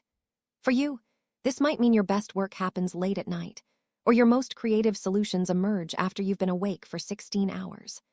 The challenge is that society expects productivity during conventional hours with conventional alertness levels, while your brain does its best work in a state others would call impaired. You can't always wait for exhaustion to be creative, but you've probably learned to notice when that tired brain creativity kicks in and take advantage of it when it appears.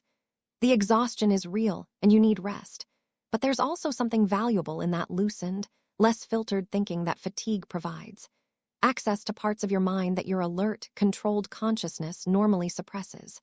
Sign 43. You daydream frequently, your mind wanders constantly. During conversations, meetings, tasks, anywhere, really, part of your awareness drifts into imagination. You create elaborate scenarios, replay variations of past events, rehearse future possibilities, or simply watch your thoughts unfold in narrative form. This isn't just occasional mind wandering, it's a persistent parallel reality running alongside your external life. You can be physically present while mentally elsewhere, and this happens so automatically that you sometimes lose track of external reality entirely. Frequent daydreaming is associated with high imagination, creativity, and what psychologists call fantasy proneness, the tendency to spend significant time in imaginative mental space. For you, internal experience is as vivid and engaging as external reality, sometimes more so. This rich inner life is both gift and challenge. The gift is creative capacity, mental flexibility, ability to envision possibilities others can't see. The challenge is that checking out of present reality can interfere with actually living your life. You miss what people say because you were mentally elsewhere. You struggle with tasks that don't engage imagination because your mind immediately wanders to something more interesting. People might think you're not listening or don't care when really you're juggling two realities: the external one you're supposed to be attending to and the internal one that's demanding your attention. This constant daydreaming can also be dissociative, a way of escaping uncomfortable present reality into more controllable mental space. If your inner world feels safer, more interesting, or more rewarding than your outer world, your mind naturally spends more time there. The challenge is finding balance, honoring your rich inner life without using it to avoid engaging with external reality, enjoying imaginative space without letting it completely dominate your attention. Sign 44. You live inside your head. Your truest life happens internally. The most important conversations are the ones you have with yourself. The most significant events are realizations, insights, internal shifts that wouldn't be visible to anyone observing your life from outside. Your inner world is more real, more vivid, more meaningful than much of your external life. You could spend days alone with just your thoughts and not feel deprived, because the mental landscape you inhabit is rich enough to sustain you. This internal orientation is profound and often misunderstood. You're not avoiding external life, you're genuinely more engaged with your inner experience. Your real life is your thought life. External events matter primarily for how they impact your internal understanding. This is characteristic of deep introversion, high reflectiveness, and what some call inner-directed personality.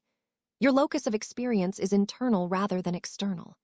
While others derive meaning and stimulation primarily from external interactions and experiences, you generate it internally through reflection, imagination, analysis, and self-examination. The richness of your inner life is genuine. You're not missing out on real life by living internally because this is your real life. The challenge is that society doesn't recognize or value internal experience the same way it values external achievement and social interaction. Your inner growth, insights, and mental experiences don't translate to visible accomplishments or social currency. You might achieve profound internal transformation that's completely invisible to others. You might have epic internal journeys that would never make it into a conversation because they're too subjective, too internal, too difficult to communicate. This creates loneliness, not from being alone, but from living in a space others can't access or fully understand. Your most authentic self exists in a realm that's inherently private and individual, which means even in company you're fundamentally alone with your own consciousness. Sign 45. You connect memories emotionally. Your memory doesn't work chronologically. It works emotionally. You remember how things felt more than what actually happened. A song from years ago brings back the complete emotional atmosphere of a specific period. A smell transports you emotionally to a forgotten moment. Your memories are stored in emotional clusters rather than timeline organization, so triggers bring back not just the memory, but the full emotional state you experienced then. This emotion-based memory system is both powerful and sometimes disruptive. The power is that your memories are vivid, felt, alive. You don't just recall events. You re-experience them emotionally. This creates rich autobiographical memory where your past remains emotionally present and accessible. It also means you learn deeply from emotional experiences. They're encoded strongly and shape your understanding. The disruption is that emotional triggers can bring flooding memories without warning. Something reminds you of a painful period, and suddenly you're feeling that pain acutely, even though it's long past. Music can be particularly potent because it often becomes entangled with emotional states. So hearing a song can instantly resurrect the feelings of whenever you listen to it repeatedly. This emotional memory system means your past isn't really past in the way it is for some people. It's emotionally present, accessible, and can be triggered back into immediate experience by the right reminder. This makes emotional processing complicated because you're not just dealing with current emotions, but with layered historical emotions that attach to current situations. Learning to distinguish between emotion that belongs to the present moment and emotion that's echoing from the past becomes necessary for navigating this dense emotional memory landscape. Sign 46. You feel mentally restless even when your body is still. Your mind is in constant motion. Thoughts churn, ideas collide, questions multiply, connections form. You can't seem to achieve mental stillness. Meditation instructions to quiet the mind feel laughable because your mind has two settings, active and more active. This mental restlessness isn't anxiety necessarily, though it can feel similar. It's more like your baseline cognitive state is elevated activity. Your mind is always working, always processing, always on, and turning it off feels impossible. This persistent mental activity relates to what's called cognitive activation, or mental energy. Some people's baseline level is simply higher. Your resting brain state includes more activity than others' active state. This can be a feature of ADHD, high intelligence, anxiety, or simply individual variation in how active nervous systems run. The advantage is that you're always thinking, always available for problem-solving or creative work.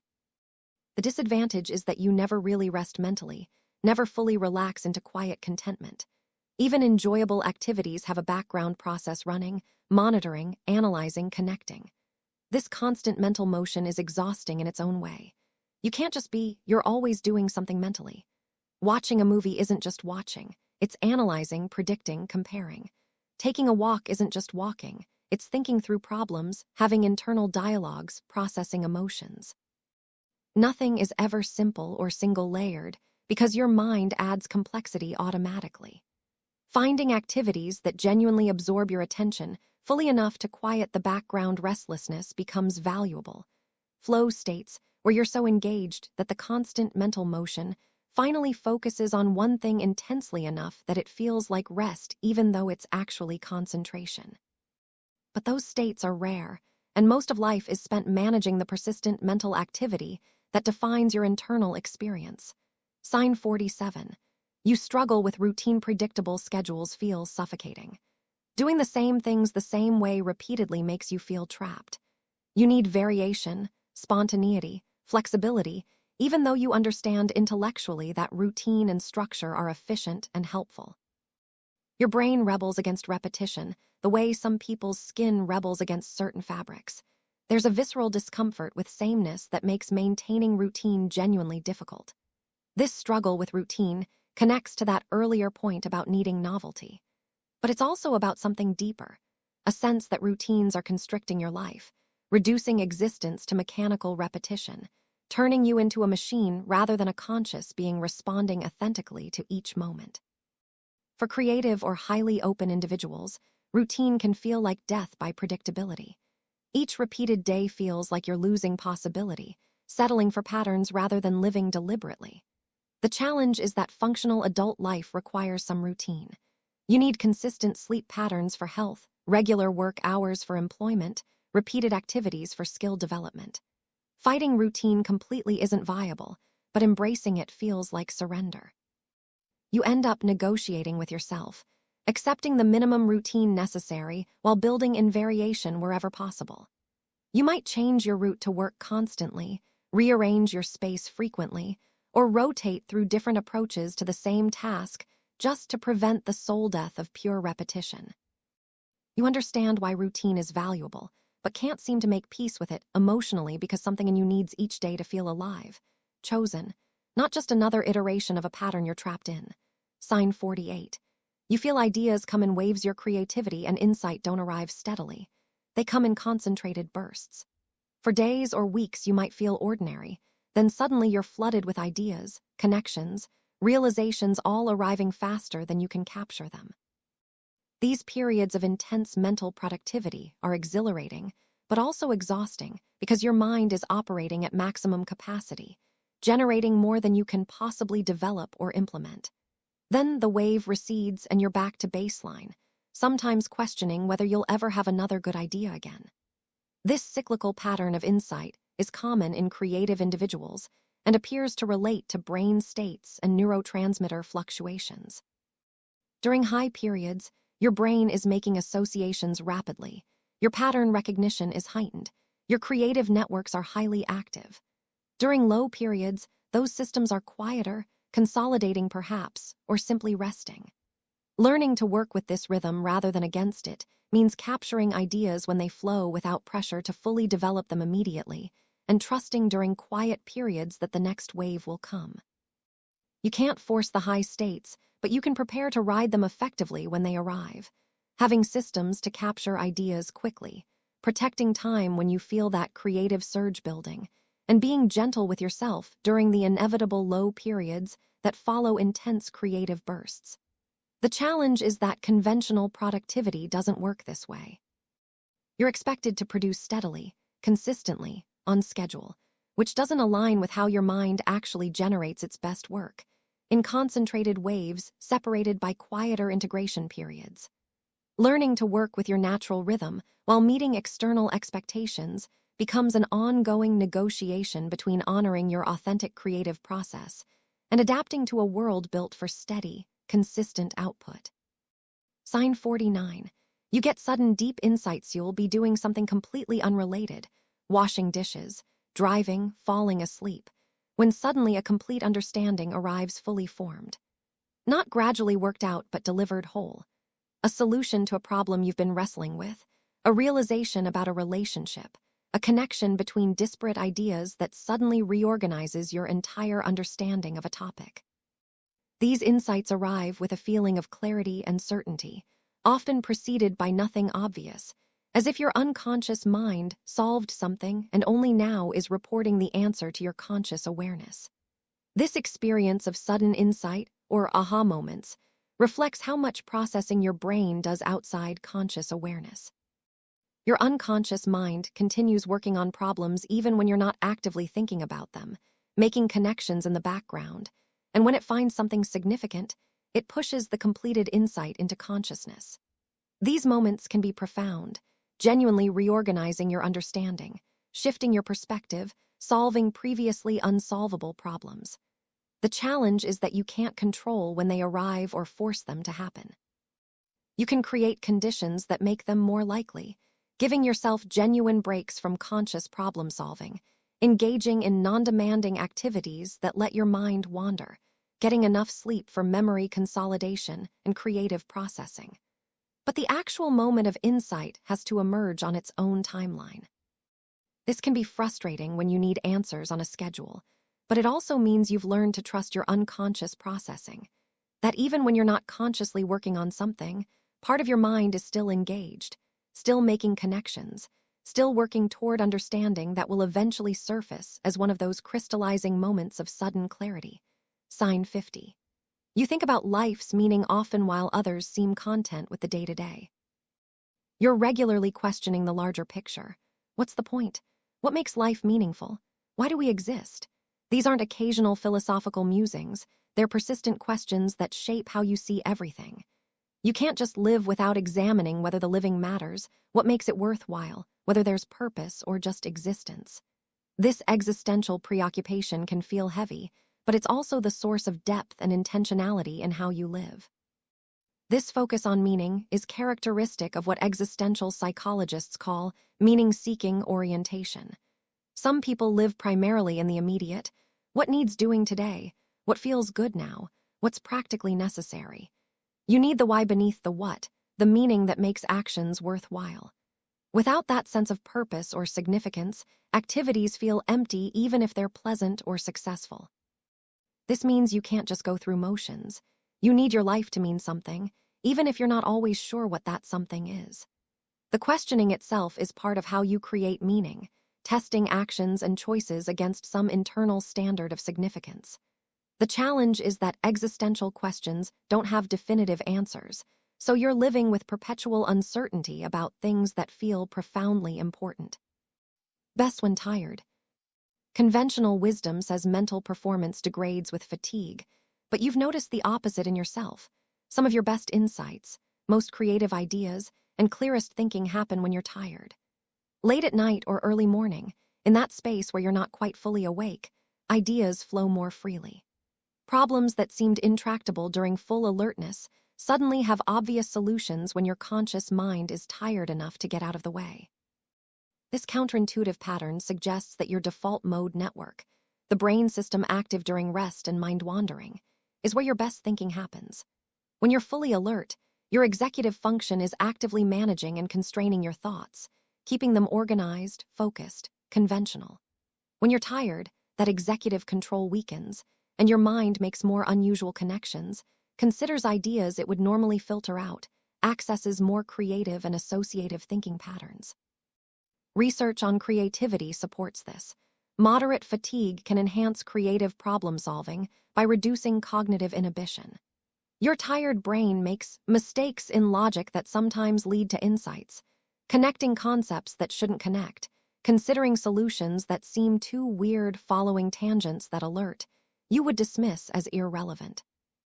This is why writers often work late at night, why solutions come in the shower or while falling asleep, why your 2 a.m. journal entries sometimes contain wisdom that fully awake you didn't have access to. The challenge is that this state is inherently unsustainable. You can't maintain chronic fatigue just to access better thinking. But recognizing the pattern lets you harvest insights from those tired brain states, while also developing techniques to access that looser, more associative thinking even when alert, through meditation, free writing, or deliberately suspending judgment during brainstorming. Your best thinking might happen when tired because fatigue temporarily liberates your mind from its own excessive control, letting the creative, pattern-finding, intuitive parts operate without interference. Sign 43. You daydream frequently. Your mind wanders constantly, spinning off into imaginative scenarios, replaying memories, constructing conversations that will never happen, exploring hypothetical situations. You're physically present but mentally elsewhere, living in memories, possibilities, fantasies, or abstract thoughts. This isn't occasional mind wandering. It's a consistent cognitive mode where a significant portion of your mental life happens internally rather than in engagement with immediate reality. Frequent daydreaming is associated with high imagination, strong default mode network activity, and what's called maladaptive daydreaming, when it becomes excessive enough to interfere with functioning. Your daydreams serve multiple functions. They're a form of mental play where you explore possibilities, process emotions through imagined scenarios, rehearse future situations, or simply entertain yourself when external reality isn't stimulating enough. For creative people, daydreaming is often where ideas originate, the mind at play, free from constraint, making new combinations. The challenge is that extensive daydreaming can disconnect you from present reality. You might miss parts of conversations, struggle to complete tasks that require sustained attention, or find yourself having lived hours mentally rehearsing a future event rather than engaging with the present. People might comment that you're always in your own world, which is accurate but can feel like criticism. Your rich inner life is valuable, but it can also be an escape from an outer life that feels less interesting or more difficult than your imagination. Balancing these, honoring your imaginative inner life while staying present enough to engage with reality, requires conscious effort. The goal isn't to stop daydreaming, which would eliminate a valuable cognitive resource, but to control it enough that you're choosing when to engage imagination versus when to stay present with what's actually happening around you. Sign 44. You live inside your head. A substantial portion of your life happens internally, in thoughts, imagination, analysis, memory. Your inner monologue or dialogue isn't occasional. It's constant, detailed, sometimes overwhelming. You have full conversations with yourself, debate multiple perspectives on issues, narrate your own experience, analyze your own thoughts. This rich interior world is so vivid and consuming that external reality sometimes feels secondary. You're more engaged with what's happening in your mind than what's happening around you. This internal focus creates both gifts and challenges. The gift is a sophisticated inner life. You're never bored because you have infinite mental terrain to explore. You're self-aware because you're constantly observing and analyzing your own thought processes. You're introspective in ways that lead to genuine self-knowledge. But the challenge is disconnection from embodied, present experience. You might struggle to stay grounded in your body, to engage with physical sensation, to be fully present in moments rather than narrating them. You're so focused on thinking about experience that you're not fully experiencing experience. This head-centeredness can create feelings of unreality or dissociation, like you're piloting your body rather than being your body, watching life through a screen rather than living directly. For people who live predominantly in their heads, practices that cultivate embodiment and presence, physical activity, mindfulness, sensory engagement, can feel difficult or uncomfortable because they require shifting attention away from the familiar interior world into the less familiar territory of direct physical and present moment experience. But without that balance, you risk becoming so abstracted into thought that you lose connection with the tangible, embodied aspects of being human, the pleasures of physical sensation, the aliveness of present moment awareness, the grounding that comes from being in your body rather than just in your head. Sign 45. You connect memories emotionally. Your memory works through emotional association more than chronological order or logical categorization. A scent triggers a complete emotional memory from years ago. A song doesn't just remind you of an event, it recreates the exact emotional quality of that time. You remember how things felt more vividly than factual details. Your autobiographical memory is organized by emotional resonance, so memories cluster together based on similar feelings rather than similar timeframes or contexts. This emotional organization of memory is a feature of how highly sensitive or emotionally aware people encode experience. For you, the emotional quality of an event is as much a part of the memory as the factual content, sometimes more so. You might not remember exactly what happened at an event, but you remember precisely how it felt. This creates rich, emotionally textured memories that bring the past alive with unusual vividness. You can access not just the fact of what happened, but the felt sense of what it was like to be in that moment. This is why certain triggers, a smell, a song, a particular quality of light, can transport you completely to the emotional state of a past time. Your nervous system has encoded emotional experience so deeply that sensory cues can recreate the original feeling with startling immediacy. This emotional memory organization makes you excellent at understanding your own emotional patterns, at recognizing when present feelings are being influenced by past experience, at maintaining emotional connection to your personal history. But it also means you carry emotional memories that don't fade the way factual memories do. A logically resolved situation might still carry emotional weight because your emotional memory of it remains vivid. You might avoid certain places, activities, or experiences not because of current danger, but because emotional memory of past difficult experience remains powerfully present. Learning to differentiate between emotional memory and current reality becomes important, honoring that you felt something deeply while recognizing that the feeling is a memory, not necessarily a truth about the present situation. Sign 46. You feel mentally restless. There's a constant hum of restlessness in your mind, a feeling that you should be doing something, learning something, figuring something out, even when there's no specific task requiring attention. This isn't physical restlessness necessarily, though it might manifest that way. It's a mental state where your brain resists settling, constantly seeking the next interesting input, problem, or engagement. Quiet contentment feels almost impossible because your mind immediately gets bored and starts seeking stimulation. This mental restlessness is common in people with ADHD, but also appears in high intelligence, high curiosity individuals whose brains need substantial cognitive engagement to feel satisfied. Your mind is like a muscle that atrophies without use. It needs problems to solve, concepts to explore, challenges to engage. Without adequate mental stimulation, you don't feel peaceful. You feel agitated, unfulfilled, almost anxious even though nothing's wrong. This creates difficulty with activities that should be relaxing.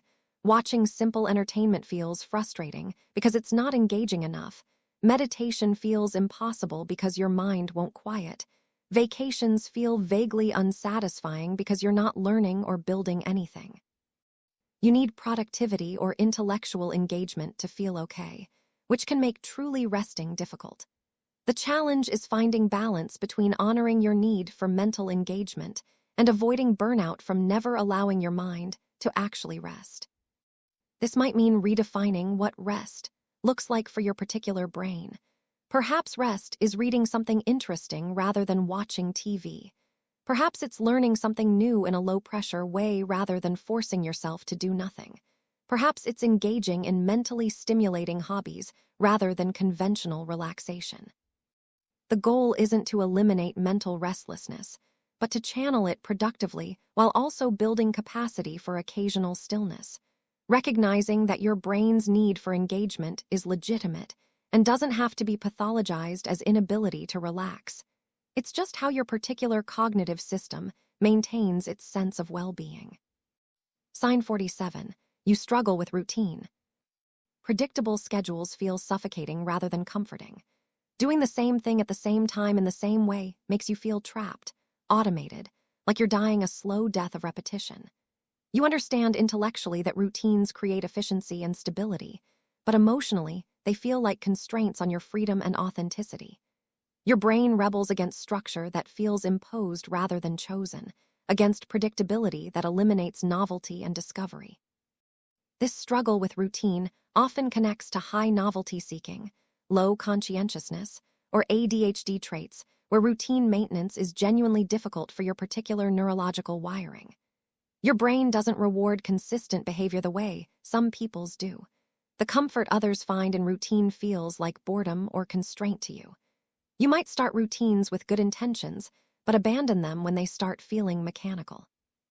You might resist others' attempts to establish routines in shared spaces, needing flexibility and spontaneity to feel okay.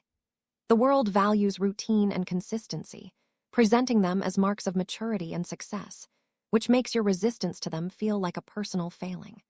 But routine resistance isn't necessarily about being undisciplined. It might be that your brain is wired for variety and flexibility, and forcing yourself into rigid structure creates genuine psychological distress. The solution isn't necessarily becoming routine-oriented, but finding systems that provide necessary structure while allowing sufficient flexibility and novelty. Perhaps you need routines that have built-in variation, or you need to routinize different things than conventional wisdom suggests, or you need to reframe routine as chosen structure rather than imposed constraint. Some people thrive on predictability. Your brain might thrive on adaptive flexibility, and that's neither better nor worse, just different. Sign 48. You feel ideas come in waves. Your creative or intellectual productivity isn't steady. It comes in waves of intense activity followed by periods of apparent dormancy. Sometimes ideas flow so fast you can barely capture them all. You're bursting with insights, connections, creative impulses, productive energy. Then suddenly the wave recedes, and you're in a drought where nothing interesting occurs to you. Everything feels flat, and forcing productivity is like trying to squeeze water from a dry stone.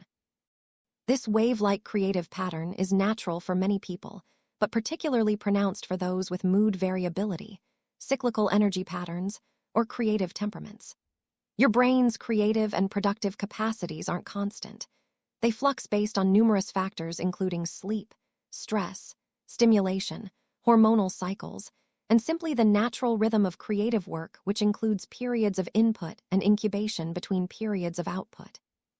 The challenge is that modern life expects constant productivity, steady output, consistent performance. Your wave-like pattern doesn't fit this expectation, which can make you feel unreliable or undisciplined. During droughts, you might panic that you'll never have good ideas again. During waves, you might overcommit because you can't imagine not having energy and inspiration. Learning to recognize and work with your natural rhythm, rather than fighting, it requires accepting that your productive capacity is variable. This means storing ideas during waves to work on during droughts, being strategic about commitments based on where you are in your cycle, and trusting that droughts are temporary periods of germination, not permanent loss of ability. Your wave pattern isn't a flaw. It's how creative and intellectual work naturally happens for many people, with periods of intense external production alternating with periods of internal processing that look inactive, but are actually essential to the overall creative process. Sign 49. You get sudden deep insights. You're going about ordinary life when suddenly you understand something you've been puzzling over for months. The insight arrives fully formed, almost like remembering something you'd forgotten rather than figuring something out. These moments of sudden understanding feel almost mystical. One moment you're confused, the next moment you see the answer with complete clarity. You can't trace the logical steps that led there because they happened below conscious awareness, and the insight simply surfaced when ready. These aha moments or insights represent your unconscious mind solving problems while your conscious attention was elsewhere. Your brain has been working on the question in background processes, making connections, testing solutions, and when it arrives at an answer, it delivers it to consciousness as a sudden realization. This is how insight works neurologically. The anterior superior temporal gyrus shows a burst of gamma wave activity right before people report sudden understanding. Your unconscious processing is working on problems constantly, and these insights are the results surfacing. For some people, insights are frequent and reliable. Their minds work on problems unconsciously and deliver solutions regularly. This makes you excellent at complex problem solving because you're not limited to conscious, deliberate reasoning. You can trust that if you expose yourself to relevant information and then stop consciously trying to solve the problem, your unconscious mind will keep working and deliver insights when they're ready. This requires trusting your mental process enough to sleep on difficult problems, to take breaks when stuck, to allow time for unconscious processing rather than forcing conscious effort. The sudden insights are gifts from your own mind's background operations, and cultivating conditions that support them, adequate sleep, exposure to varied information, time for mind wandering, makes these insights more frequent and reliable. Sign 50. You think about life's meaning often. While others seem to navigate daily life without existential questioning, you're regularly confronting big questions. What's the point? What makes life meaningful? Why do we exist? What matters? These aren't occasional philosophical musings. They're persistent questions that underlie much of your experience. You can't just live without examining the underlying meaning or lack thereof. This existential orientation can make ordinary life feel insubstantial because you're always aware of the bigger questions beneath surface activities. This philosophical or existential thinking style is associated with high openness, introversion, and sometimes with existential depression, a specific type of despair that comes from confronting questions about meaning, mortality, freedom, and isolation. For you, these questions aren't academic. They're lived concerns that affect how you experience everything. A job isn't just a job. It's how do I spend the limited time of my existence? A relationship isn't just a relationship. It's what kind of connection provides genuine meaning. This depth of questioning is both a path to authentic living and a source of ongoing anxiety. When you find activities or relationships that align with your sense of meaning, they're deeply satisfying because they're not just pleasant. They're existentially coherent. But when you're stuck in situations that feel meaningless, the existential weight is almost unbearable because you're aware you're spending your limited existence on something that doesn't matter. Others might call you overthinking or too philosophical. But you can't simply ignore these questions. They're central to how you orient yourself in the world. Finding or creating meaning becomes not just a nice-to-have, but an essential component of psychological well-being. And when that meaning is unclear or absent, you feel the void more acutely than people who don't habitually think in existential terms. Sign 51. You feel time differently. Time for you doesn't flow steadily. It compresses and expands based on engagement, interest, and emotional state. Hours pass like minutes when you're absorbed. Minutes feel like hours when you're bored. Your sense of how much time has passed is often wildly inaccurate. You have difficulty estimating durations, lose track of time completely when focused, or become hyper-aware of time's passage when waiting. Your subjective experience of temporal flow is highly variable rather than steady. This altered time perception is common in ADHD, during flow states, and in people with strong absorption capacity, the ability to become completely immersed in activity. When your attention is fully captured, your brain's time-tracking systems receive less attention, making time seem to pass differently than clock time. Conversely, when you're bored or uncomfortable, your attention repeatedly checks time's passage, making it seem slower. This creates practical problems. You're chronically late because you underestimate how long tasks take, or you arrive very early because you overcompensated. You say, "I'll just take a minute," and it's actually 20 minutes. You think an hour has passed, and it's been 15 minutes. Your internal clock doesn't match external time, which makes managing schedules and commitments challenging. Others might see this as carelessness or disrespect, but it's genuine difficulty with time perception rather than intentional disregard for schedules. You've probably developed compensation strategies, setting multiple alarms, building in extra time, using external time-tracking systems, because you can't rely on your internal sense of duration. But there's always some disorientation around time, a sense that clock time is arbitrary compared to the subjective experience of time's passage, which varies so dramatically based on what you're doing and how engaged you are. Sign 52. You struggle switching tasks. When you're focused on something, interruption feels almost physically painful. Switching to a new task isn't just inconvenient, it's cognitively disruptive, leaving you disoriented and taking significant time to fully engage with the new activity. You need long, uninterrupted blocks of time to do your best work because each task switch carries a heavy switching cost that others don't seem to experience as intensely.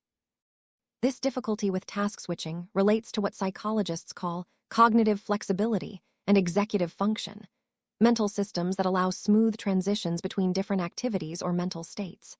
For various reasons, ADHD, autism, high absorption capacity, or simply deep focus cognitive style, your brain doesn't switch gears easily. When you're engaged in one task, you're deeply in that mental space, and pulling yourself out requires significant effort. This makes you excellent at sustained focus on single tasks, but poor at multitasking or rapid task switching. Open offices, frequent interruptions, or jobs requiring constant shifting between different types of work are particularly draining for you because each switch requires mental energy to disengage from one task and fully engage with another. You're not being rigid or inflexible. Your cognitive system simply has higher inertia, which is actually an advantage for tasks requiring sustained deep work, but a disadvantage in environments demanding constant flexibility. Understanding this about yourself allows you to structure work and life to minimize unnecessary task switching, batching similar tasks together, protecting focus time blocks, communicating your need for uninterrupted periods, rather than trying to force yourself to switch rapidly like people whose brains manage transitions more easily. Sign 53. You prefer nighttime calm. There's something about night, the quiet, the darkness, the sense that the world has slowed down, that makes you feel most yourself. During the day, you're performing, managing, coping. At night, especially late at night, you feel like you can finally relax into authenticity. The pressure to be on is gone. The demands have quieted. You have mental and emotional space to actually think, feel, and exist without constant external requirements. This preference for nighttime goes beyond circadian rhythm to something about the psychological quality of night. The world feels more honest when people stop performing their daytime roles. Darkness provides psychological cover, less visibility, less scrutiny. The quiet allows your thoughts to be heard without competing with constant input. For introverts and sensitive people, night is when the overstimulation of day finally subsides enough to feel okay. For people who feel socially different, night is when you can stop pretending to fit and just be however you actually are. The cost is that society operates on daytime schedules, treating night preference as dysfunction rather than variation. You're expected to be productive during hours when you feel foggy and constrained, then sleep during hours when you finally feel awake and authentic. This misalignment with social timing creates chronic stress. You're always fighting your natural rhythm to meet external expectations. The ideal would be life structured around your actual energy and alertness patterns, but that's rarely possible. So you're left managing the gap between when the world expects you to function and when you actually function best, often sacrificing your preferred timing to meet social demands while feeling like you're never quite at your best because you're operating out of sync with your natural rhythm. Sign 54. You question reality deeply. You find yourself wondering whether reality is actually real, whether your perceptions are accurate, whether there's something behind or beyond ordinary experience. These aren't just passing thoughts. They're persistent questions about the nature of existence, consciousness, perception. You might wonder if other people experience reality the same way you do, whether free will exists, what consciousness actually is, whether there's meaning inherent in existence or just meaning we create. These deep epistemological and metaphysical questions aren't occasional philosophical musings. They're ongoing concerns that affect how you experience everything. This questioning of reality itself suggests a highly reflective, philosophically oriented mind that can't take existence at face value. You're aware that your experience is mediated through perception, cognition, and interpretation, which means you can never be completely certain of reality, as it exists independent of your experience of it. This awareness is sophisticated. It's recognizing the fundamental uncertainty of knowledge, but it can also be destabilizing. If you can't be sure what's real, how do you make decisions? If perception is unreliable, how do you trust your experience? If meaning isn't inherent, why does anything matter? These questions can lead to philosophical insight or to existential anxiety, sometimes both. The challenge is finding a way to live authentically while holding these deep uncertainties, not pretending to have certainty you don't have, but also not becoming paralyzed by the impossibility of absolute knowledge.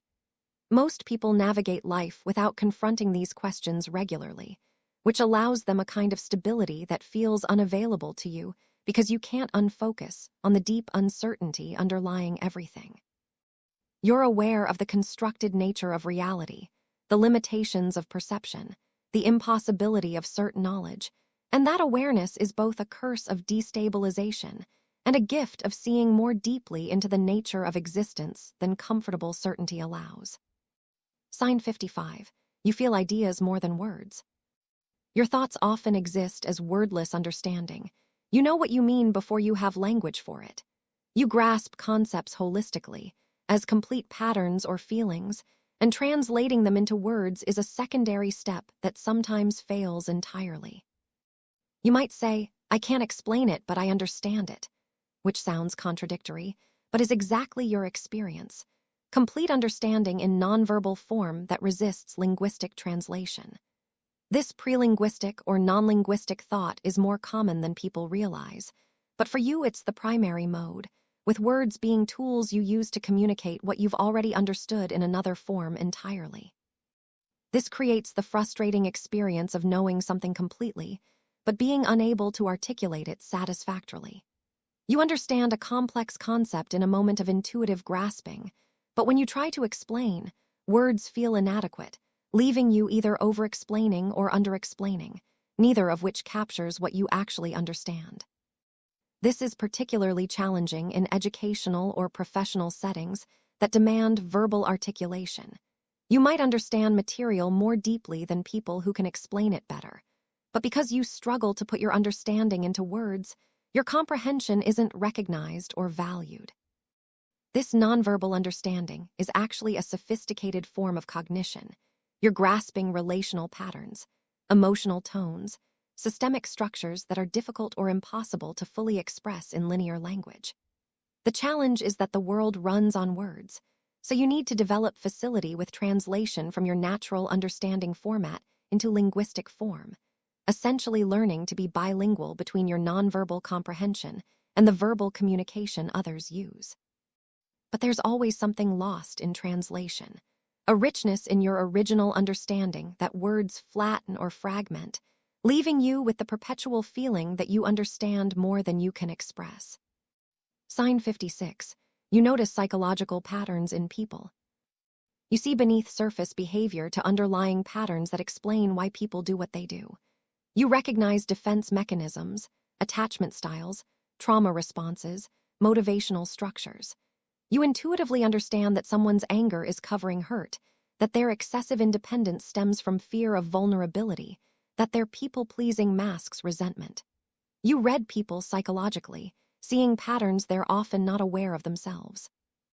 This psychological perceptiveness is a combination of empathy, pattern recognition, and likely significant self-reflection that created models of human psychology you now automatically apply to others.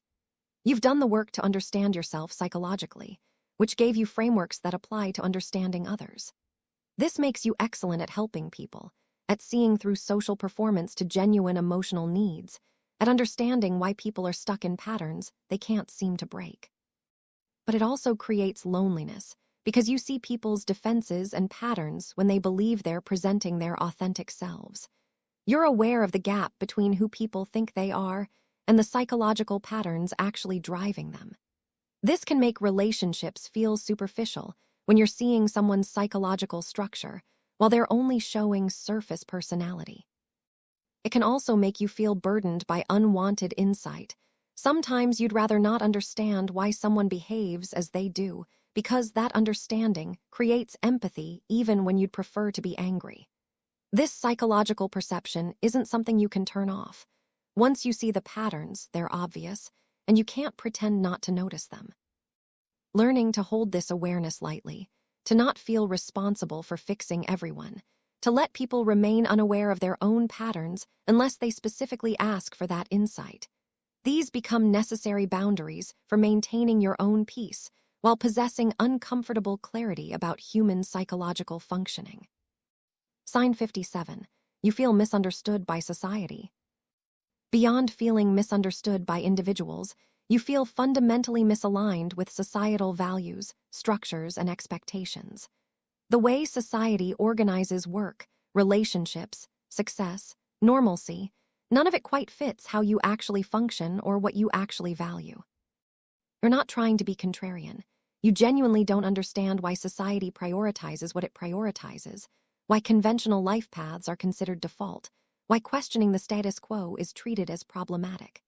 This societal-level misalignment creates persistent friction. You're constantly adapting yourself to fit systems not designed for minds like yours.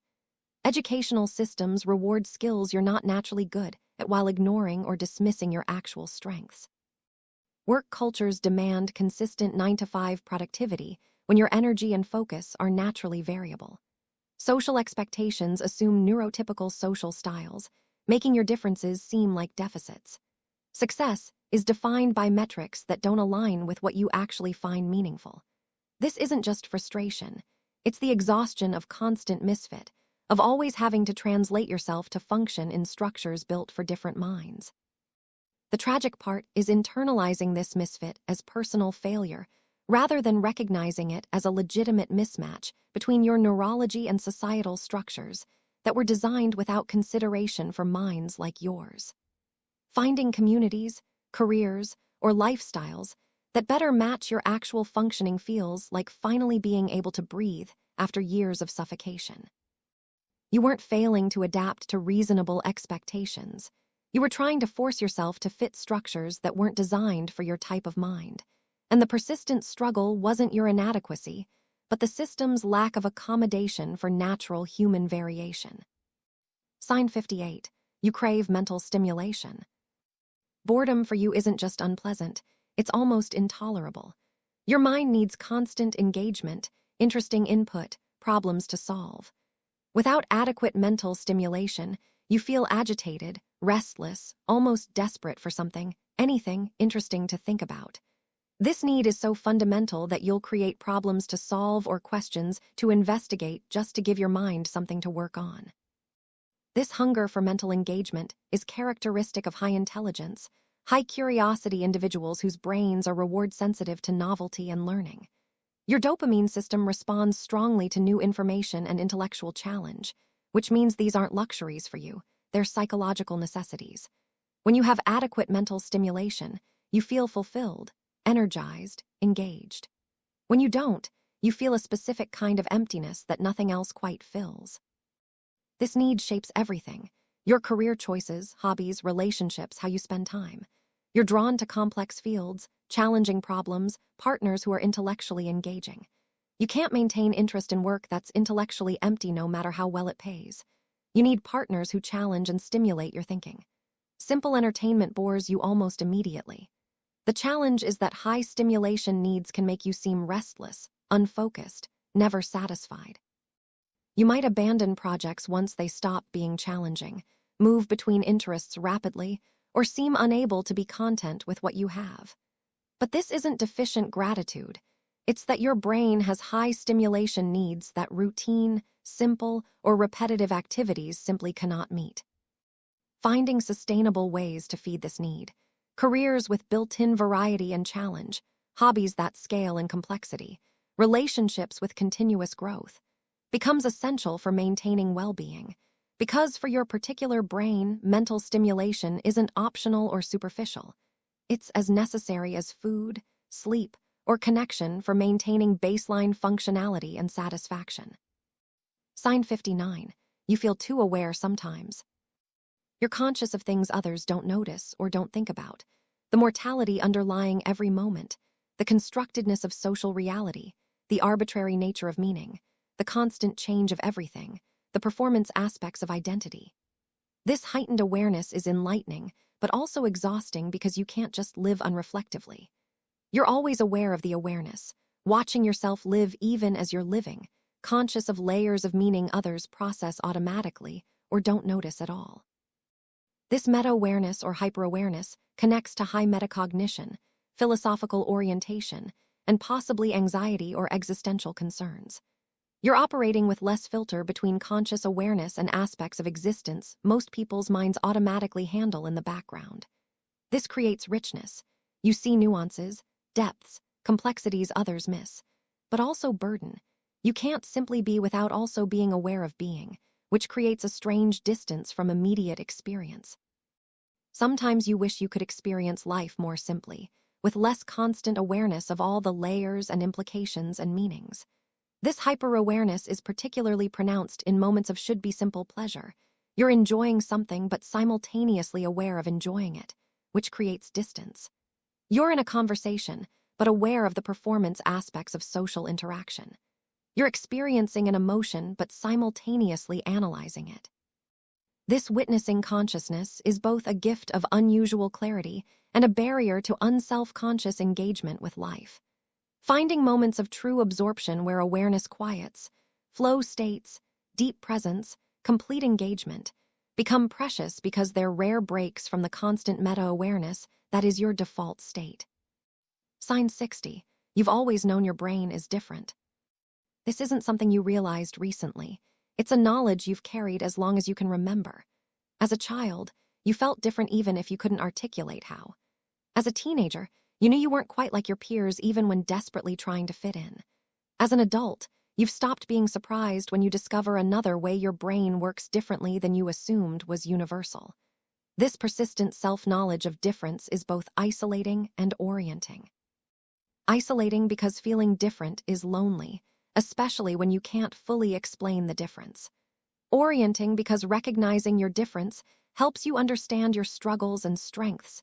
You're not failing at being normal. You're succeeding at being yourself in a world designed for different minds.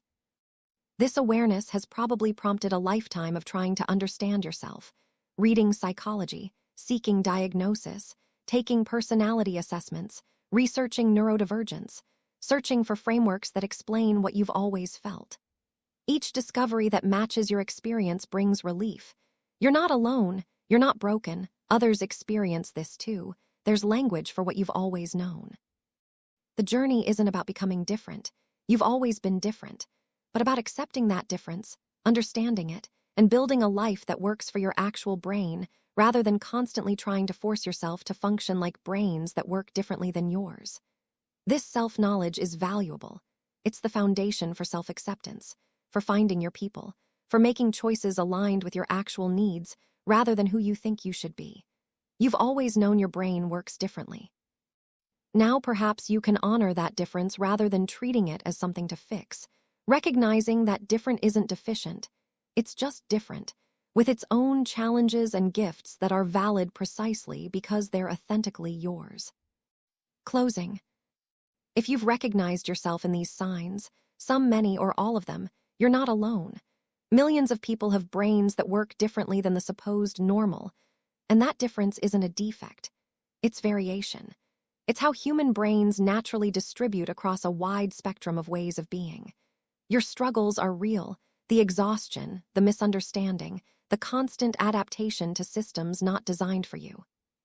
But so are your gifts, the depth, the perception, the creativity, the insight that comes from thinking differently. The point isn't to change yourself into someone else. It's to understand yourself fully enough to build a life that works for who you actually are rather than who you think you should be. To find or create environments where your differences are accommodated or even valued. To connect with people who get you rather than constantly performing for people who don't.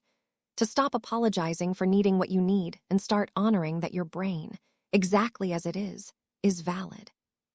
Your brain works differently. That's not the problem. The problem is a world that treats different as broken. But you're not broken, you're just different.